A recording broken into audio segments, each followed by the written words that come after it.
Gosta do Auri? Gosta do Jader?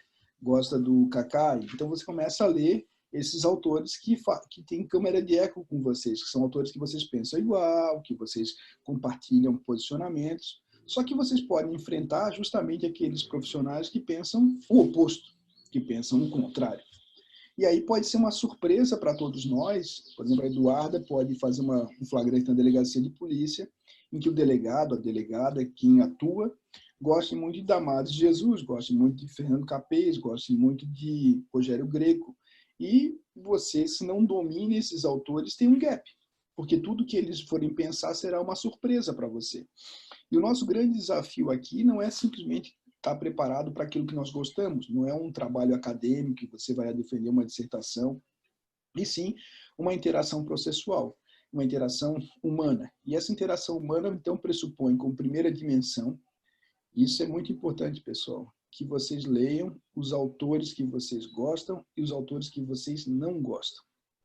Mas esse ler os autores que não gostam dá um trabalho enorme, porque você tem que atuar para entender como é que como é que pensa o sujeito que está na sua frente. Como pensa a Samira?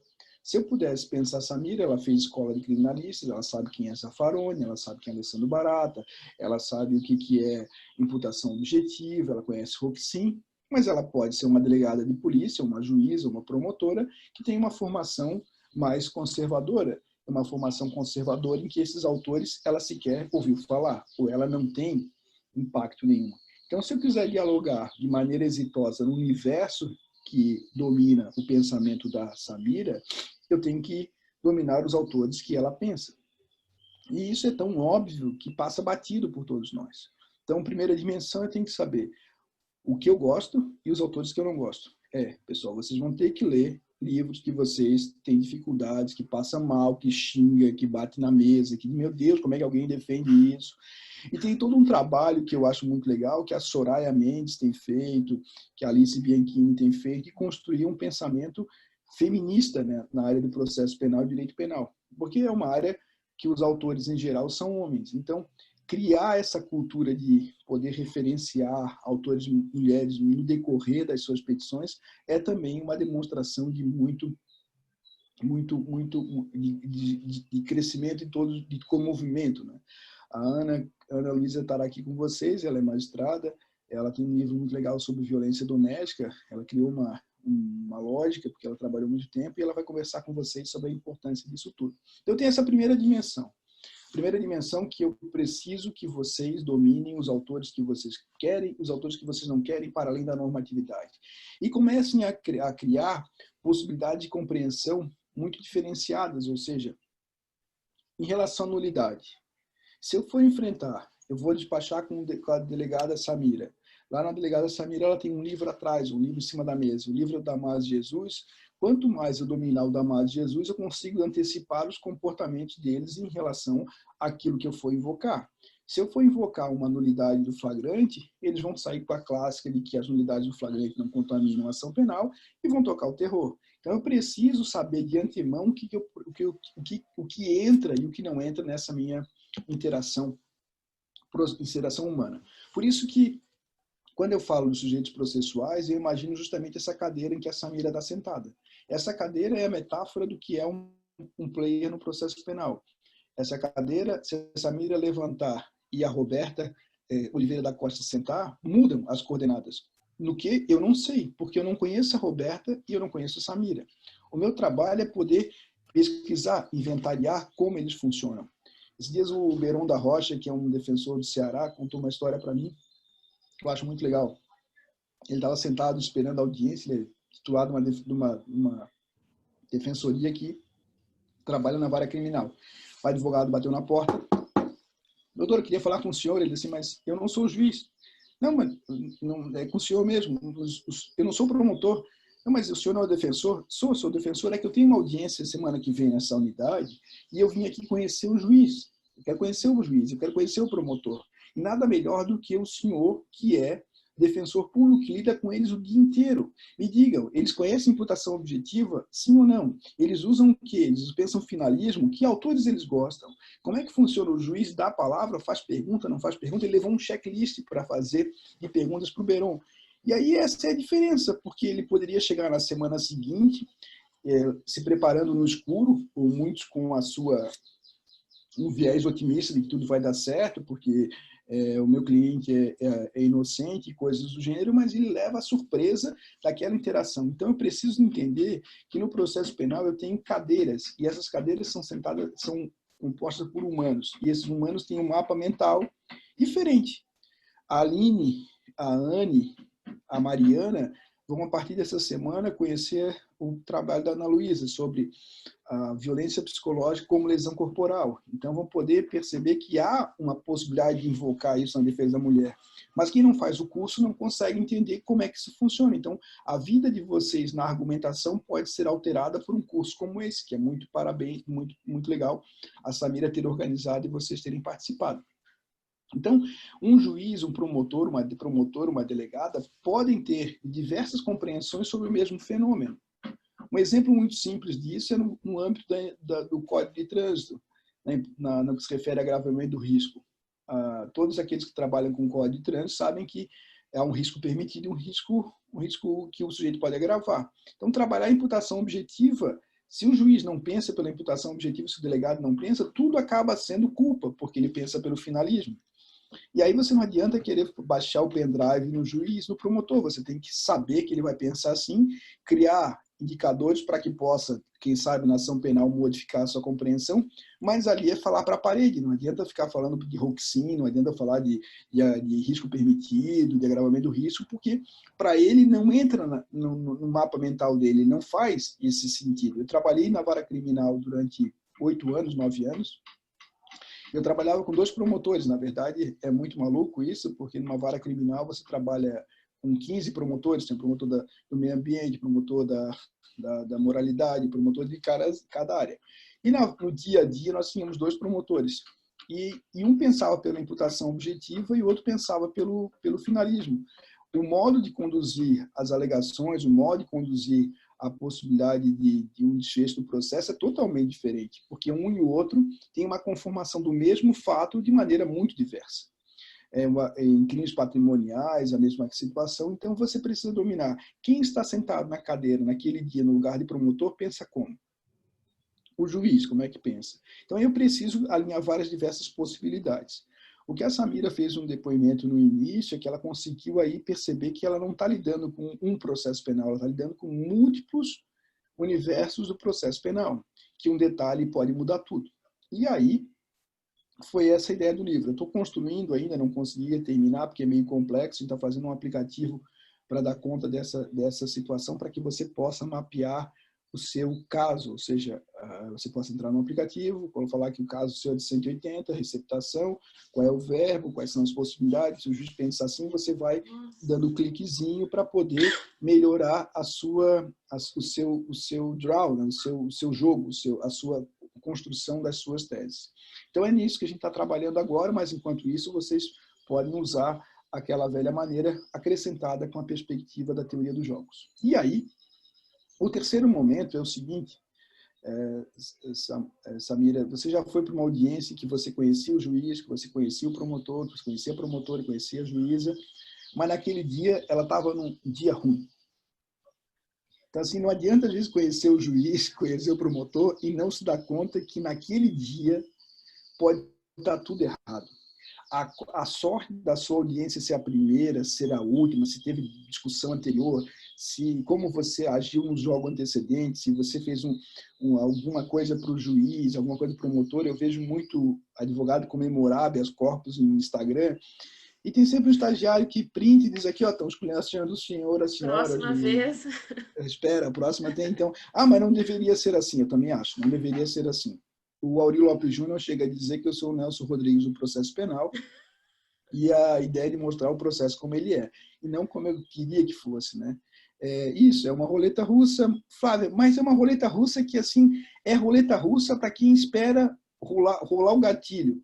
Imagine o seguinte, se alguém vai fazer uma audiência comigo, a pessoa sabe de antemão, se ela me estudou minimamente, os autores que eu faço, como é que eu penso, que eu não vou fazer pergunta, que eu vou passar a palavra. Então, quanto mais você estudar os players do processo, sentados nas cadeiras, você consegue ter um ganho. E aquilo deixa de ser uma roleta russa para ser algo que você pode não concordar, não é o que você sonha, mas você não leva a surpresa do momento. O juiz vai fazer pergunta. Ele não pode fazer pergunta. Você pode dar um ataque, bater na mesa. Você pode fazer o quê? Eu já sei que ele vai fazer pergunta. O que eu vou alegar? Assim que ele começar a fazer pergunta, dizer, excelência, doutor, não sei como é que funcionam as práticas em cada lugar, a defesa queria se opor, só para que a defesa queria se opor, porque, afinal de contas, a defesa entende que não pode começar. Eu vou continuar fazendo, ótimo, mas está ali consignado a sua resignação. Não precisa fazer uma petição pública ou um escândalo. Você pode pontuar a sua resignação de modo adequado. E tem aqueles juízes que não deixam colocar no termo de audiência também, né? Não coloca no termo de audiência. Então, o que você pode fazer? Você pode gravar o juiz que assim age, ou você pode fazer uma coisa que é muito legal, assim, quando a palavra for para você, você finge de morto e diz assim, tá gravando, não tá? Doutor, aquela resignação minha, o senhor fazer pergunta, o senhor vai constar na ata? Não, já disse que não vai constar. Tá pronto, então tá na gravação. Fez ali, o sujeito deveria constar, ele não consta, você tem que agir conforme a dança, né? Então a gente tem que se adaptar nessa perspectiva, é isso mesmo, Flávia, para que a gente possa não levar surpresa, né? Não levar surpresa. E aí, essas três são as três dimensões. E aí eu aproveito para chegar... Onde é que surgiu a teoria dos jogos? Vocês talvez devam ter visto um filme chamado Uma Mente Brilhante, que narra a história de John Nash. Foi um matemático, e ele participou da elaboração de uma boa parte da teoria dos jogos. Ele não é o precursor, é uma controvérsia muito grande, mas a teoria dos jogos, ela é um ramo da matemática. E calme, ninguém precisa fazer conta, nós não vamos fazer aqui fórmulas, nós não vamos fazer nada, embora seja possível formalizar alguma coisa. O que nós vamos aproveitar na minha proposta, né, da teoria dos jogos, é que quando você interage, a Samira vai interagir com uma pessoa, vocês aqui, a Flávia, a Adriele, qualquer um, vai interagir com alguém, quanto mais você conhecer aquela pessoa, mais você tem condições de antecipar os comportamentos dela. E antecipando o comportamento dela, você pode agir 2, 3 casas na frente, em vez de ser a surpresa. Eu gosto muito dos meus alunos, eu insisto que eles joguem desde Fortnite, a dama, xadrez, o que for, não porque o xadrez seja uma metáfora do processo penal, eu não chego nessa metáfora porque o xadrez é muito passo a passo, e o processo penal é de múltiplas possibilidades. Mas o que é? Quando você faz uma abertura no jogo de xadrez, você fecha outras possibilidades. Então, você tem que o quê? Se preparar para o seu oponente. Se ele é um sujeito muito preparado em xadrez, você pode estudar os jogos anteriores dele e saber como ele se comportará. E isso é um ganho competitivo para vocês, de nada sujo. De sorte que você precisa saber o quê? O que pensa o meu oponente, né? E aqui o oponente é uma perspectiva muito só de lugares, não de rivalidades viscerais, embora possa acontecer. Entendo o meu oponente como um sujeito racional que maximiza os seus utilities, ou seja, maximiza o que ele quer. Qual o comportamento esperado de um sujeito racional? Se eu fosse promotor, é isso, Mônica. Muitos de vocês já fazem isso de maneira intuitiva. Aliás, é humano. O que os matemáticos fizeram foi organizar. Se eu for enfrentar a Mônica como uma promotora de justiça, eu posso antecipar os comportamentos racionais dela em face do que ela acredita. E aí eu tenho um ganho. Como eu posso fazer esse ganho? Eu posso estudar os meus oponentes. Aliás, boa parte do processo penal se ganha de fato na preparação que você pode agir em relação a eles. E aí, eu fui atrás das categorias básicas da teoria dos jogos e a modulei para o processo penal. Não é uma invenção minha, nós estamos fazendo isso com muitos americanos escrevem isso no direito civil, na mediação, na negociação. O próprio CNJ, no curso de formação dos mediadores, tem um módulo específico sobre teoria dos jogos, em que você precisa antecipar muitas vezes o que o seu oponente faz. A teoria dos jogos, ela tem algumas coisas interessantes, como prever pedra, papel e tesoura, que é uma brincadeira de criança, né? Pedra, papel e tesoura. Se eu colocar só pedra, só pedra, só pedra, o meu oponente vai perceber que foi papel e vai ganhar 100% de mim. Eu preciso entender que eu tenho que alterar. Quando eu tenho que alterar, é o desafio para saber o que é uma estratégia vencedora, dominante, uma dominada. Se eu só coloco pedra, pedra, pedra, eu consigo, em sabendo que você só coloca a pedra, agir de modo a vencer a sua alternativa. E isso ganhou uma proeminência muito grande atualmente com a delação premiada. Eu escrevi com o André Luiz Bermudes, que é delegado de polícia, um livro para entender a delação premiada pela teoria dos jogos, táticas e estratégias do negócio jurídico. Então, aqui a teoria dos jogos tem uma metáfora, que é o dilema do prisioneiro, que vai dizer o seguinte, que eu e a Samira somos presos.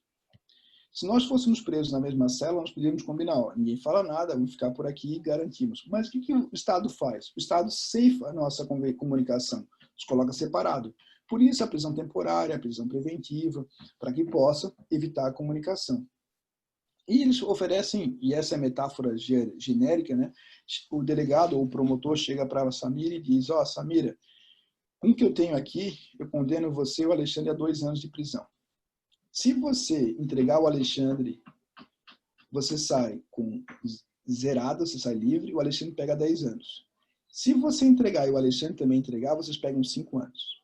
E fala para mim também, ó, Alexandre, se você entregar a Samira, você sai livre, e ela pega 10 anos. Se você entregar e ela também entregar, você pega 5. Então, o que vocês fariam? Todos nós podemos dizer, não, claro, eu nunca vou entregar a Samira.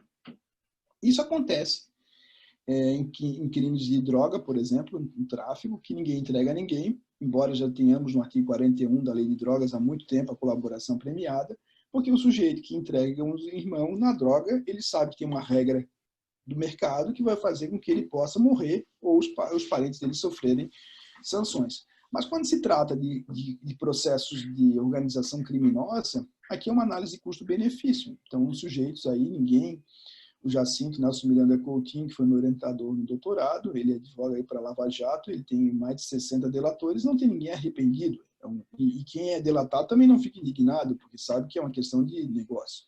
E aí a pergunta que eu faço, a Samira me delata ou não me delata? Ela pode dizer que não, mas racionalmente ela tem que me delatar. Por que ela tem que delatar? Porque se ela não delata e ela fica quieta, ela pode pegar 2 ou 10 anos. Se ela me delata, ela pode pegar 0 ou 5. Racionalmente, é muito melhor pegar 0 ou 5. Não faz sentido eu arriscar pegar 10. Então percebam que do ponto de vista racional, aqui não se está falando de ética, de moral, mas do ponto de vista da racionalidade, dos benefícios a se apurar uma matriz dessa, todos nós delataremos. Eu e o Auri escrevemos um livro, um texto, que depois virou um livro, que é qual é a proposta indecente, né? Todos nós delataríamos aqui. E aí delatar significa conduzir parente, filho, mulher, enfim.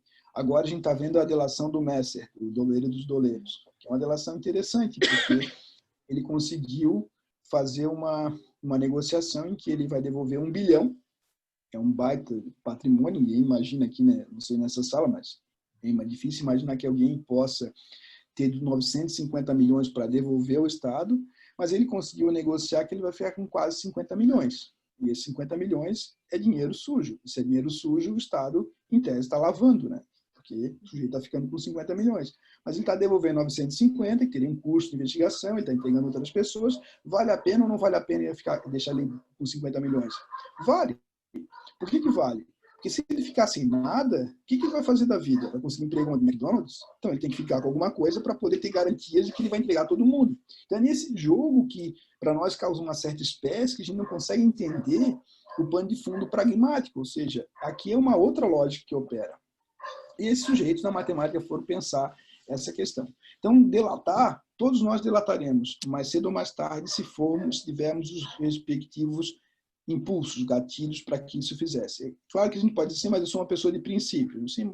Mas num princípio, num processo penal que muitas vezes se joga sujo, que se conduz, se prende temporariamente, por exemplo, os pais de vocês, a mãe de vocês, nós, de alguma maneira, podemos abrir o bico, mesmo que nós não queiramos ou juremos de pé junto que não faremos. De qualquer sorte, isso não resume a teoria dos jogos. A teoria dos jogos vai poder propor. E aí eu faço 4 categorias, pessoal. Eu até ia propor aqui um compartilhamento de tela. Posso? Isso eu acho só que eu tinha separado aqui. Será que eu fechei? Deixa eu ver se eu pego aqui o compartilhamento de tela. E aí eu posso fazer isso com vocês de uma maneira mais legal. Então, quando eu fui propor aqui a Samira eu propus que a gente pudesse pensar a teoria dos jogos na matriz que eu defendo, que é uma simplificação, né? um modelo que busca mostrar como a gente pode agir de maneira mais efetiva nessa luta para compreender a estrutura.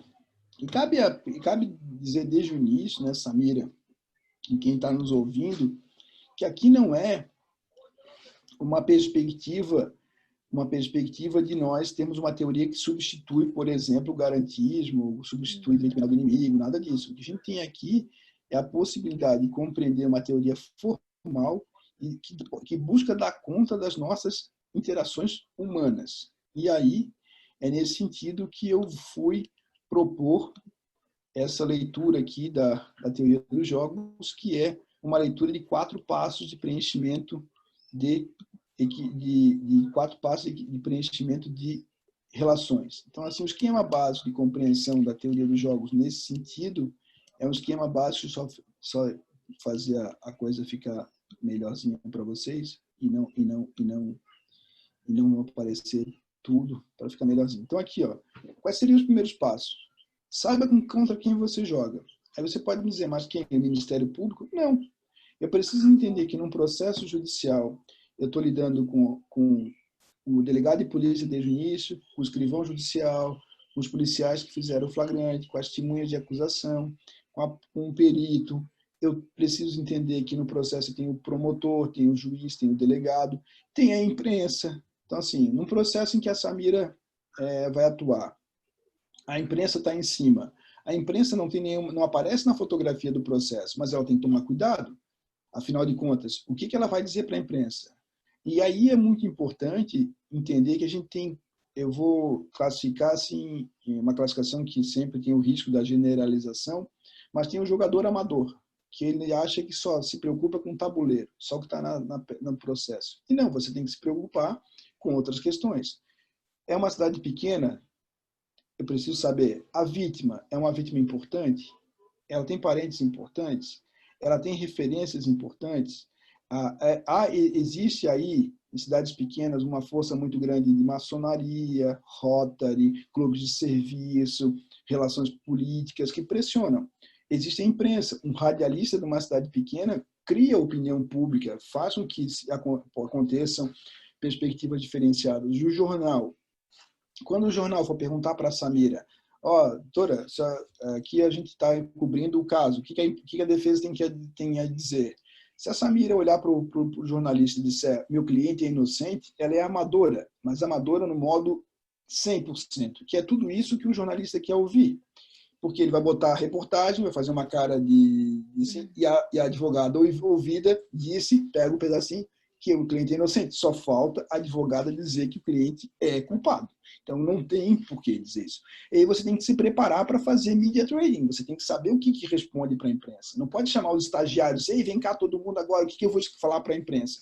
É muito caro fazer um curso desse? Não é caro. Tem cursos online. Mas o mais fundamental, não tem dinheiro, não tem tempo, vá ver o que a Odebrecht fala da Lava Jato.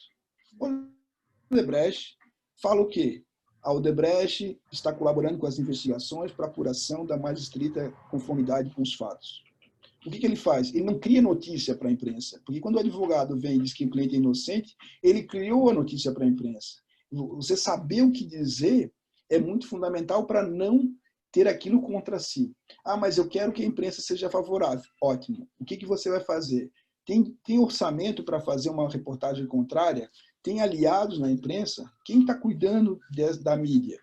Não tem orçamento. Então, não vai se meter a fazer alguma coisa que você não quer. Se você precisa ir no dentista, você vai no dentista. Quer fazer uma escova, dá para fazer em casa, mas no cabeleireiro vai ficar muito melhor. A pessoa faz escova no cabeleireiro. Então, você precisa, de alguma maneira, dominar temas que não são próprios do direito para não cair em armadilhas que detonam o seu cliente. Com todo respeito aos advogados, quando um advogado aceita que o cliente dele deu uma entrevista ao vivo, o jornalista quer a reportagem, quer um furo, vai colocar o sujeito numa dificuldade. E se ele titubear, se ele não responder, se ele for para trás olhar o advogado, isso pode ser ruim para o contexto do processo. Então, cada ato precisa ter uma finalidade que nós já vamos ver. Então, eu preciso saber quem são os personagens com os quais eu vou interagir. Ok. Depois que eu sei os personagens, é que eu sei as regras processuais. Como assim? Tudo no processo penal hoje tem diversas compreensões em relação a quase tudo. Você tem o processo penal dos delegados, processo penal dos promotores, processo penal do juiz, processo penal do advogado. O Supremo Tribunal Federal tem decisões conflitantes. Então, você vai se preparar assim, aquele personagem que tem poder processual, que tem poder na investigação, ele pensa com base no quê?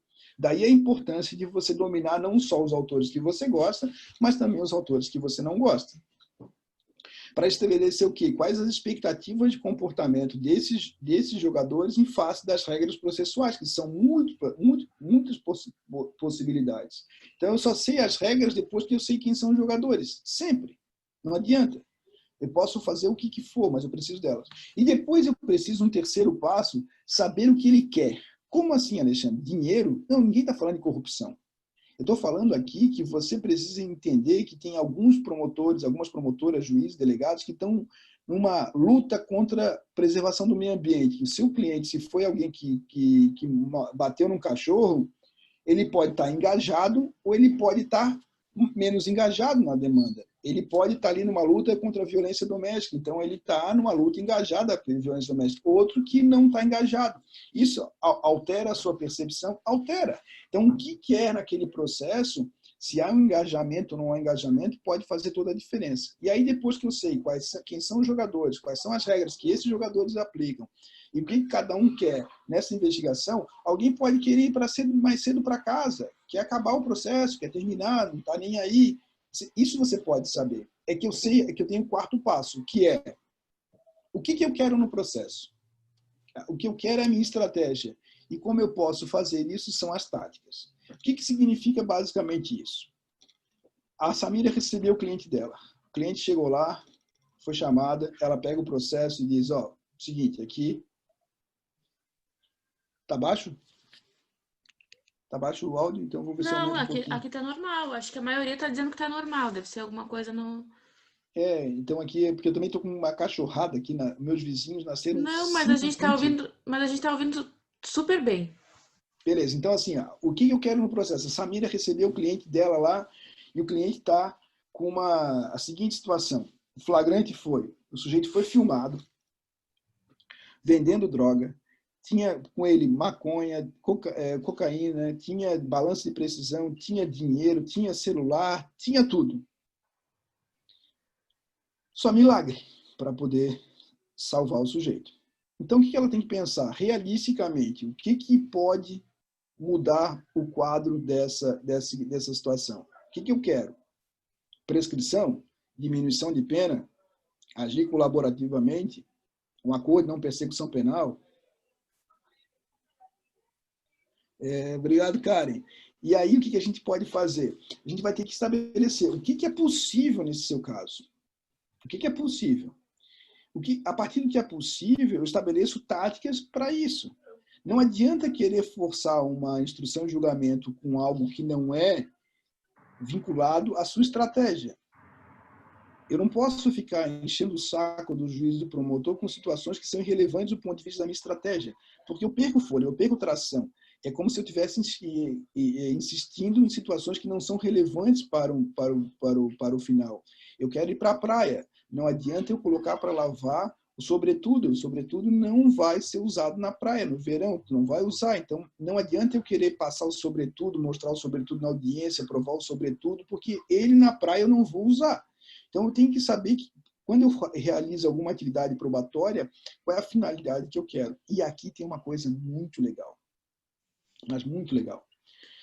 Quem quiser, depois eu tenho uns podcasts que são todos free, você pode ouvir, chama-se Criminal Player, no Spotify, no Deezer, onde você quiser, ou no site da EMAIS, lá estão todos os podcasts, né? Vou botar aqui embaixo também, EMAIS Editora, onde também tem um livro.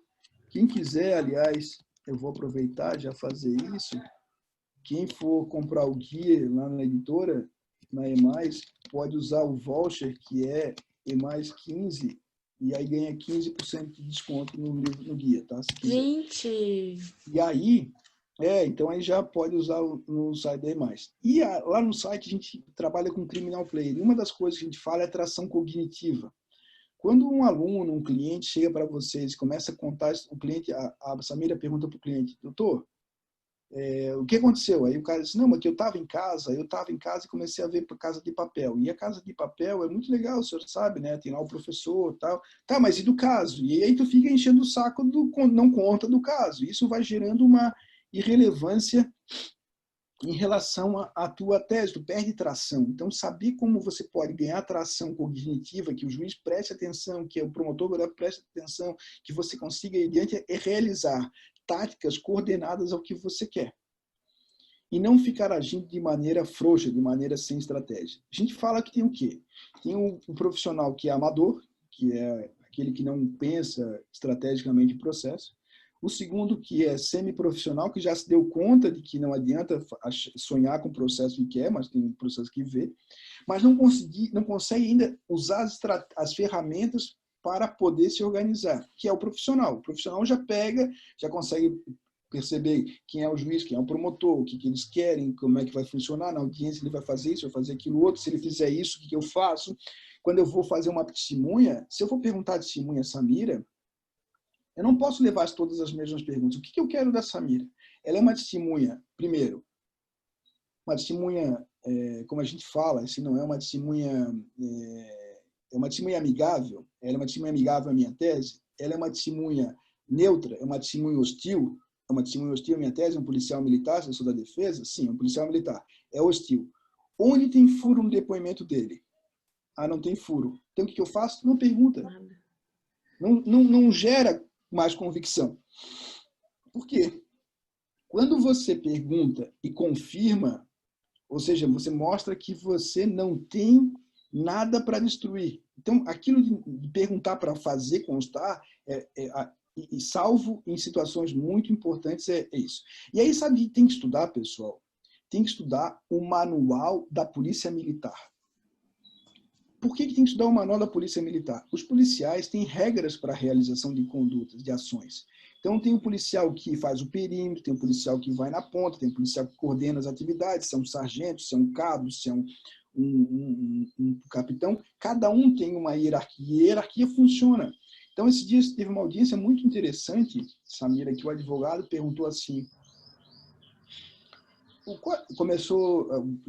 perguntaram, o fulano foi falando, e aí no final o advogado dá a palavra para ele, perguntou, o senhor trabalhou naquela viatura, o senhor trabalhou com os policiais, o senhor lembra o nome? Aí o policial disse, não lembro de todos, tal, é muita gente. Está aqui nos autos, consta que o senhor fulano tal. O senhor, qual é a patente do senhor? Eu sou soldado. O senhor soldado, qual era a sua função? Aí ele disse, eu fazia o perímetro. Então o advogado sabia, quem faz perímetro cuida da viatura, não vai ao local do crime. Então, se eu ficou fazendo o perímetro, fiquei. Ele já percebeu que ele precisava inventar alguma coisa. Então, assim, o senhor abandonou o seu posto, ela não perguntou para ele se ele tinha visto, porque ele ia dizer que tinha visto, contaram, que trouxeram. O senhor abandonou o seu posto, porque é uma infração administrativa ter abandonado o posto dele. Não abandonei, fiquei na viatura. Não tem mais pergunta. Ela não tem que fazer prova real de que o sujeito não foi lá no local. Ele estava na viatura, a viatura ficou em tal lugar, a viatura não foi ao local do flagrante, e logo ele ficou cuidando da viatura. Ela desqualificou a credibilidade, o depoimento dele, sem enfrentar a substância, ela retirou a possibilidade, porque ficou dito, ela não precisa que ele confirme, que ele diga, não, eles me contaram. Estava ali, estava resolvido. Tá besta, Lenice? Por que, Lenice? Lenice, vamos lá. E aí você precisa, então, estudar essas questões que não são do dia a dia, de poder construir o quê? Psicologia do testemunho. Tem um livro muito legal da Lara Telles, tá? Também está para ler mais. Esse livro da Lara Telles, sobre prova testemunhal, ela é defensora pública. Ela é defensora pública, e ela, como defensora pública, tinha esse problema, e ela foi estudar no mestrado isso. E aí ela fala, o livro é sobre prova testemunhal. Tem 8 indicadores, então você consegue fazer um rol de perguntas, e esse rol de perguntas organiza o modo como você vai perguntar. E o que é importante, não adianta ficar querendo cair na armadilha de perguntar as mesmas coisas para o policial que já sabe o que tem que dizer, porque ele é uma testemunha profissional.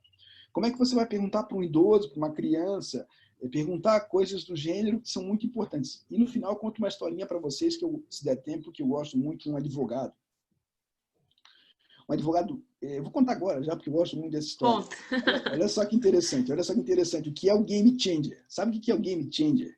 É aquela pessoa, aquela jogadora, aquele jogador que entra na partida e muda a história. Faz 10 cestas, faz 3 gols, é o craque. Olha só que interessante. A história era o seguinte, um sujeito entrou na casa de 2 meninas aqui em Florianópolis que estavam dormindo no verão de janela aberta. Ele entrou, já vou botar aqui tem o criminal player, tem o dúvida razoável e tem o improvável. Os 3 eu gosto, o último é o improvável, perdão. Improvável é da Jana Matida, que vocês têm que conhecer. A Jana Matida é fantástica. E aí, o sujeito entrou na casa. Olha só o que vocês fariam, vão acompanhando comigo. Ele entrou na casa, pegou o dinheiro, e uma delas estava de baby doll. E o cara começou a olhar, elas desconfiaram que ele ia praticar algum crime sexual, e quando ele foi agir, as duas se olharam e as duas partiram para cima dele com um tamanco, com o que fosse. Ele estava com uma faca, mas ele ficou receoso, que elas começaram a gritar, ele pulou, era o 2º andar, elas ouviram que ele gritou e saiu mancando. Ele estava com uma balaclava, tá?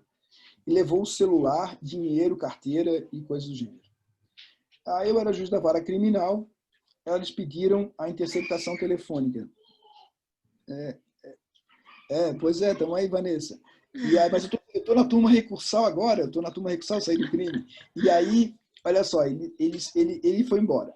E aí a polícia pegou o depoimento delas e pediu uma interceptação no telefone da vítima, para localizar o agressor. Eu deferi a interceptação telefônica.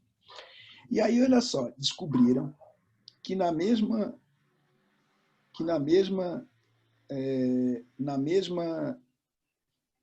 rua morava um sujeito que estava com o telefone delas. O delegado não teve dúvida, pediu prisão do sujeito. Eu disse, mas por quê? O telefone está na rua. Não, o telefone está na rua. Ele foi reconhecido, ele ameaçou. Não. Então eu disse, não, prisão não tem. Aí o delegado disse, então busca apreensão. Busca apreensão eu dou. Entraram na casa do sujeito, pegaram 3 balaclavas. O promotor veio e disse, agora tu prendes. Por quê? Não dá para prender. Fomos para a instrução. Aí, olha só na instrução, os policiais contaram que pegaram a balaclava e tal, e o advogado, que era um sujeito, um senhorzinho já, ele veio e disse, eu queria as balaclavas na audiência.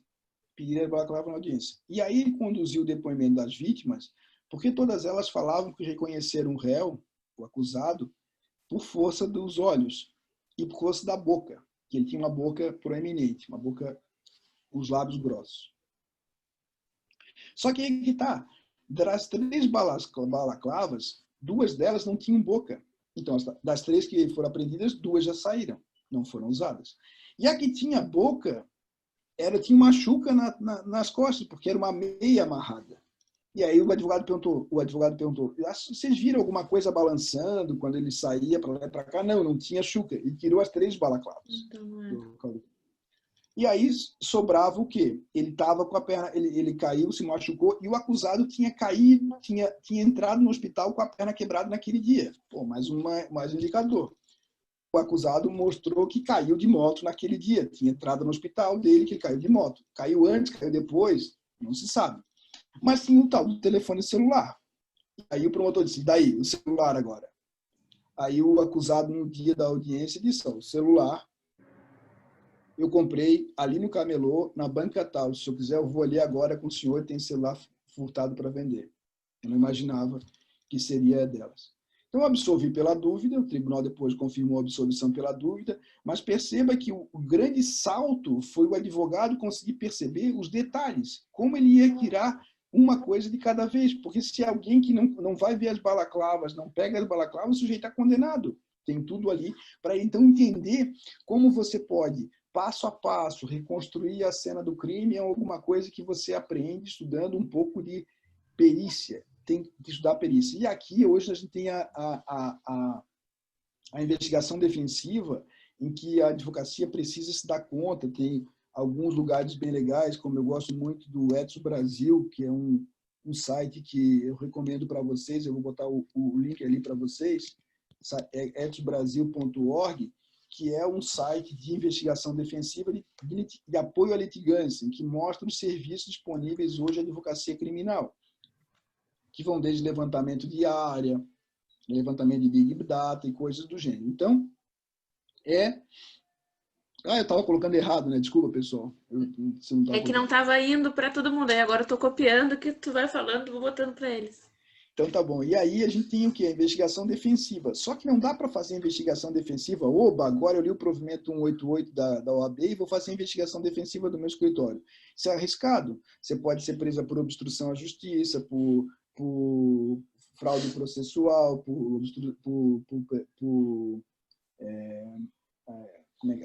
coação à testemunha. Então, tem que tomar cuidado, porque não dá para fazer as coisas sem ter preparação. Ninguém agora, embora em tempo de Covid, ninguém se mete a fazer alguma coisa sem estudar, sem fazer muita coisa. Então, a ideia de poder usar a investigação defensiva é muito legal, só que não dá para ser amador, porque se você for amador, você acaba sendo preso por uma dessas situações. E aí, a ideia da teoria dos jogos, portanto, é que você perceba o caráter dinâmico da sua interação processual, entenda o caráter decisivo que é você conseguir perceber antes as jogadas, conseguir perceber o que você quer. Tem que ser realista para o cliente. Bom, muitos falam assim, mas o sujeito não tem nada para fazer. Bom, tem. Vocês sabem que nas salas de audiência, em geral, hoje você pode fazer acordo de não persecução penal, pode ter outras saídas negociais, dependendo da opção que você faz. Tem um cupom ali, a Catiuxa, que depois também pode me adicionar no Instagram, que eu passo, tá. Mas é mais que isso. E aí, o que eu sugiro para vocês? Quando a gente fala de teoria dos jogos, essa metáfora é simples, ela abre um espaço em que você pode ampliar os seus horizontes de sentido e jogar de maneira muito mais profissional. Eu acabei não falando que, além do profissional, a gente tem o cara da elite. O que é a elite hoje de jogadores da defesa? É o cara que usa tecnologia, é a mulher que usa tecnologia, o advogado que passou para o futuro. Eu pesquiso, eu tenho um livro que saiu esse ano que é Ensinando um Robô a Julgar. Então, a gente trabalha, amanhã tem uma live com o Rodrigo Chemin, que é procurador de Justiça do Paraná. Eu e ele temos trabalhado a questão da inteligência artificial na parte penal, tem muita coisa acontecendo. O robô não vai julgar. O robô não vai poder dizer se o crime aconteceu ou não. Mas imagina a Rosane Silva recebendo aí 1 terabyte de interceptações telefônicas, 10 mil gigabytes de e-mail. Como é que ela vai organizar o que é importante e o que não é importante? Ela não tem braço para fazer isso.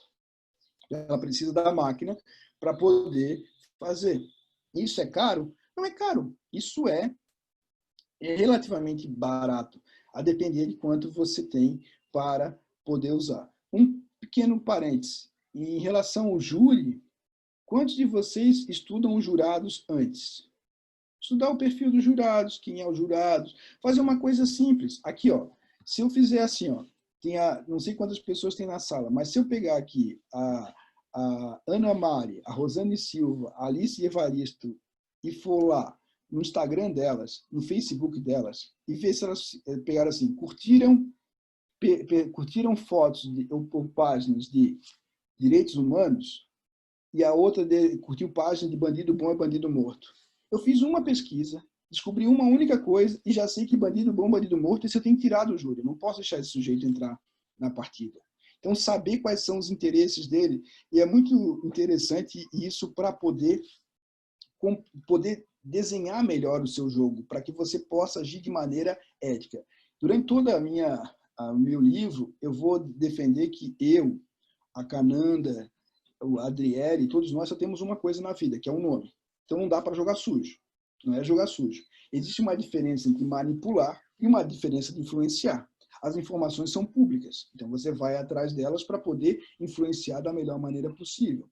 Mas você não vai manipular as pessoas, porque quem é manipulado, se descobrir que está sendo manipulado, é capaz de ser mais violento ainda. Então, a ideia é que você possa influenciar de maneira mais assertiva, de maneira mais correta. E aí a elite hoje usa de programas de avaliação de risco, de avaliação de testemunha, contrata profissionais para fazer rol de perguntas. Por exemplo, William Seconello é um psicólogo que trabalha para ajudar a fazer rol de perguntas. Eu fiz um podcast com ele lá. Então, você pode contratar e dizer assim, desse depoimento aqui, qual é a linha de perguntas que eu vou fazer? Eu vou começar com uma pergunta de onde é que ele estava, ou vou perguntar com uma testemunha direto ao caso? Eu tenho várias táticas de pergunta. Eu posso fazer perguntas abertas, perguntas fechadas, perguntas em ordem contrária. Quando alguém está mentindo aqui, e a gente já teve que mentir muito, né?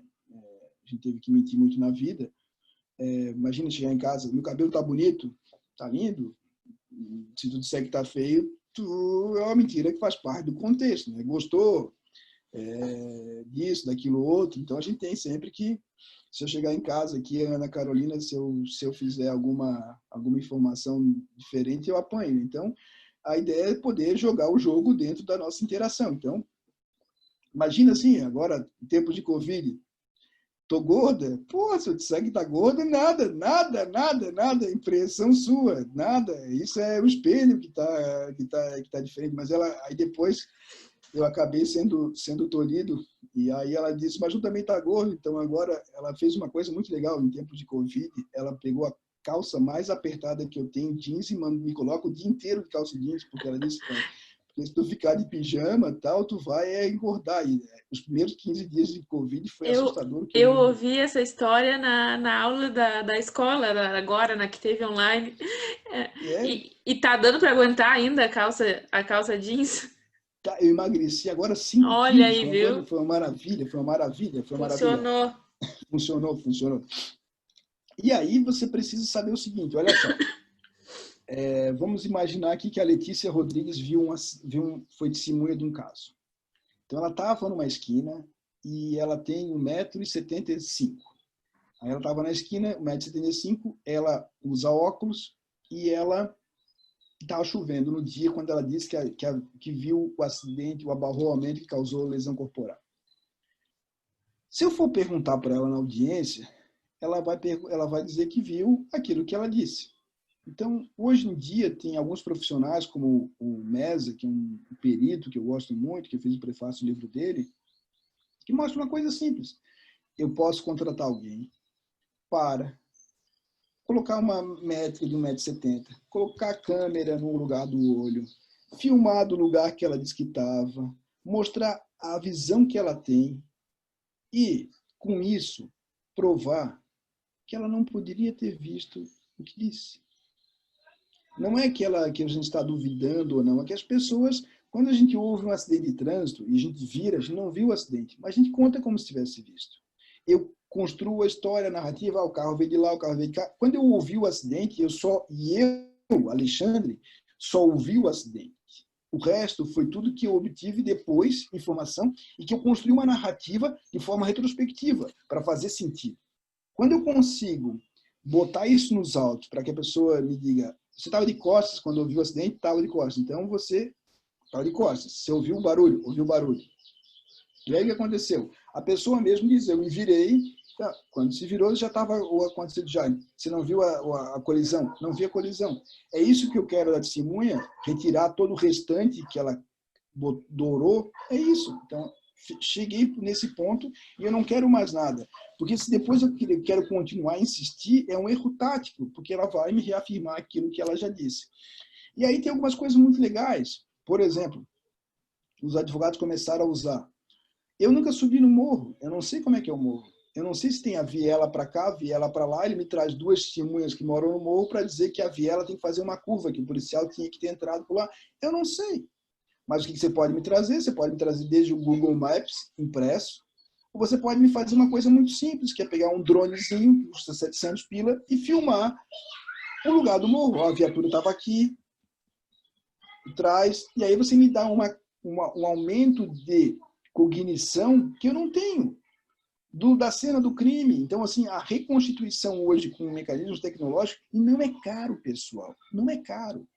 Não é caro, mas isso não é dos seus honorários. Isso é muito importante, muito importante. Quando a gente vai trabalhar com os americanos, uma coisa que é, quando você já domina todas as possibilidades que a defesa tem para agir, a defesa diz, mas a minha tem presunção de inocência. Se você acredita nisso, lamento.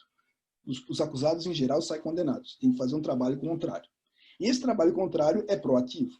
Então, eu tenho que fazer o quê? Eu posso trabalhar, impugnar a cadeia de custódia, eu posso impugnar a testemunha, eu vou fazer quais os pontos fortes e os pontos fracos de cada ação. Técnica SWOT. Essa técnica aqui, ó, metodologia SWOT, que é bem legal. Você pega aí na internet e consegue várias coisas dela. Ou 5W2H. Também tem essa aqui que é muito legal. E aí, essa que é interessante. Você pode pegar. O que quais são meus pontos fortes, pontos fracos? E é disso que a gente está trabalhando nessa. Então, aí você tem que fazer o quê?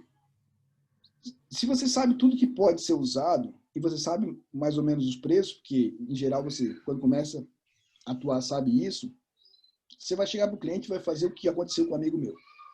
Um amigo meu foi para os Estados Unidos e foi acusado de um crime sexual. Foi preso. E aí o advogado chegou para ele e disse assim, tudo bem, meus honorários são tantos, a gente cobra por hora, tá? E agora, quanto a gente acha que tem que fazer isso, aquilo, outro, e quanto o senhor tem para o orçamento da investigação? E ele disse, como? Eu não contratei o senhor como advogado? Sim, eu sou advogado. Eu sou advogado. Eu vou fazer a minha função de advogado. Eu preciso aqui fazer levantamento de Big Data, eu preciso fazer levantamento de perfil do juiz, eu preciso fazer tudo isso. Isso custa. Se o senhor não quiser fazer, eu tenho um gap na minha decisão. Eu estou dando ciência ao senhor de que a minha defesa precisa de todos esses elementos. Mas eu não tenho recurso para fazer. Então, tudo bem, o senhor não tem recurso para fazer. Isso vai prejudicar a minha defesa. Não é dos meus honorários. Eu não vou fazer pesquisa em Big Data com isso. E aí, isso tem no Etos Brasil, aquele site que eu dei ali em cima para vocês, ou então no advocacia privada.com.br. Tem muita coisa que pode ser útil. Então, você tem que poder dar esse salto na advocacia, que é o salto de poder fazer. E aí, para terminar a minha fala com vocês, a gente vai lutar sempre, e espero não ser mal entendido, tá, pessoal? A gente vai lutar durante toda a vida para que os advogados, os juízes, os delegados, os promotores possam não ser preconceituosos, possam não ser misóginos, possam não ser tudo isso. A grande questão é, a minha postura como advogada pode gerar um efeito ruim ao meu assistido? Sim ou não? Se chegar num ponto que isso pode acontecer, trabalhar em rede é inteligente. Trabalhar em rede de profissionais que possam agir de modo a poder negociar. É muito difícil dizer isso, é muito triste ter que dizer isso, tem que saber qual o tempo que você quais as partidas que você pode escalar e quais as partidas que talvez você tenha que ficar no banco para poder mandar alguém a despachar. Então, é nesse sentido que me parece importante trabalhar em rede, trabalhar em escritórios que possam se auxiliar mutuamente em relação a situações em que as suas forças não são suficientes, não porque você é incompetente ou porque você não tem habilidades, mas porque o contexto da sua interação pode ter um efeito adverso em sendo você agindo. Com isso tudo, eu não tenho regra de ouro, ninguém tem saída de ouro, o que a gente tem é a possibilidade de agir de modo estratégico, que é o que se pensa no processo acusatório, não é nenhuma invenção minha, e esse agir de modo estratégico, ele é muito decisivo para que você não seja pega de surpresa. Pessoal, não adianta sair do fórum e depois estar no estacionamento e pensar assim, putz, eu devia ter perguntado tal coisa. Acabou. Ou você se prepara, ou você realmente faz a coisa. É muito desafiador se preparar muito. Teve uma jogada de duvidosa legalidade, mas que aconteceu numa audiência em que eu vi, em que funcionou da seguinte maneira: assim que o policial sentou, o advogado olhou para o estagiário e fez com que o depoente ouvisse da pastinha do fulano e tal. E pegou a pastinha e virou policial e disse, o senhor foi policial em tal lugar, né? Sim, foi. Ele não tinha nada, mas aquele modo que ele agiu, que é de duvidosa legalidade, porque acabou sendo uma ameaça velada, fez com que o policial não dourasse a pílula, por assim dizer, né? Porque ele não sabia o que o advogado tem. Quando a gente não tem, isso é um problema de jogar limpo ou jogar sujo. Não estou defendendo que se faça isso, mas teve um efeito naquela audiência porque a testemunha ficou nervosa, porque ele podia ter alguma coisa. Se a testemunha está falando integridade, o que viu, ela não tem por que temer. Mas, de alguma maneira, aquilo funcionou na audiência. E aí, o que eu gosto muito de terminar é com uma frase do Alvin Toffler, que é um autor que é famoso, já escreveu na década de 60, ele vai dizer assim, quem não tem uma estratégia faz parte da estratégia de alguém. E tem muita gente pata no processo penal que teria condições de inverter o jogo, de virar as opções, mas é tão vinculado à sua lógica linear que não consegue perceber, às vezes, que as oportunidades estão presentes e que são decisivas. E aí eu conto a última história, para terminar mesmo, que é a história do seguinte, tem um conto que narra o seguinte, o sujeito foi acusado de um crime e não era ele, mas ele sabia que não tinha chance de ser absolvido. Na verdade, era uma mulher, né? Então, a mulher sabia que não tinha chance de ser absolvida. E aí ela chegou, o juiz chegou, mas para que o julgamento parecesse um julgamento justo, o juiz pegou e fez 2 papeizinhos. Um colocou culpado e o outro colocou inocente. Disse o seguinte, eu vou colocar esses 2 papéis. Se você tirar o papel inocente, você está livre. Se tirar o papel culpado, você está condenado. E colocou os 2 papeizinhos. O que a acusada sabia? Que o juiz não ia correr o risco de absolvê-la. O juiz era performático ali. Os 2 papéis eram culpados. E não adiantava ela pensar. O que ela pensou? Ela pensou e fez o quê? Pegou um papel e comeu, engoliu. E aí o juiz falou assim, que isso? Assim, doutor, eu escolhi o meu papel. É só abrir o outro. Então, assim, ter a possibilidade de pensar aquilo que muda a história é o desafio. E esse pensamento pode ser estudado, pode ser desenvolvido. Fique à disposição de vocês. Eu tenho lá o meu Instagram, que é Alexandre Moraes da Rosa. Tem meu canal no YouTube lá, que tem muitas palestras, tem um livro, que eu puder auxiliá-los, podcast, assim por diante. Obrigado a todas vocês. Estou à disposição e agradeço a Samira pelo convite. Não, professor, muito obrigada mesmo. Até eu vou fazer um comentário aqui, porque esses dias eu faço tudo que é aula que tem da escola lá do Jader, eu faço e posto no Instagram.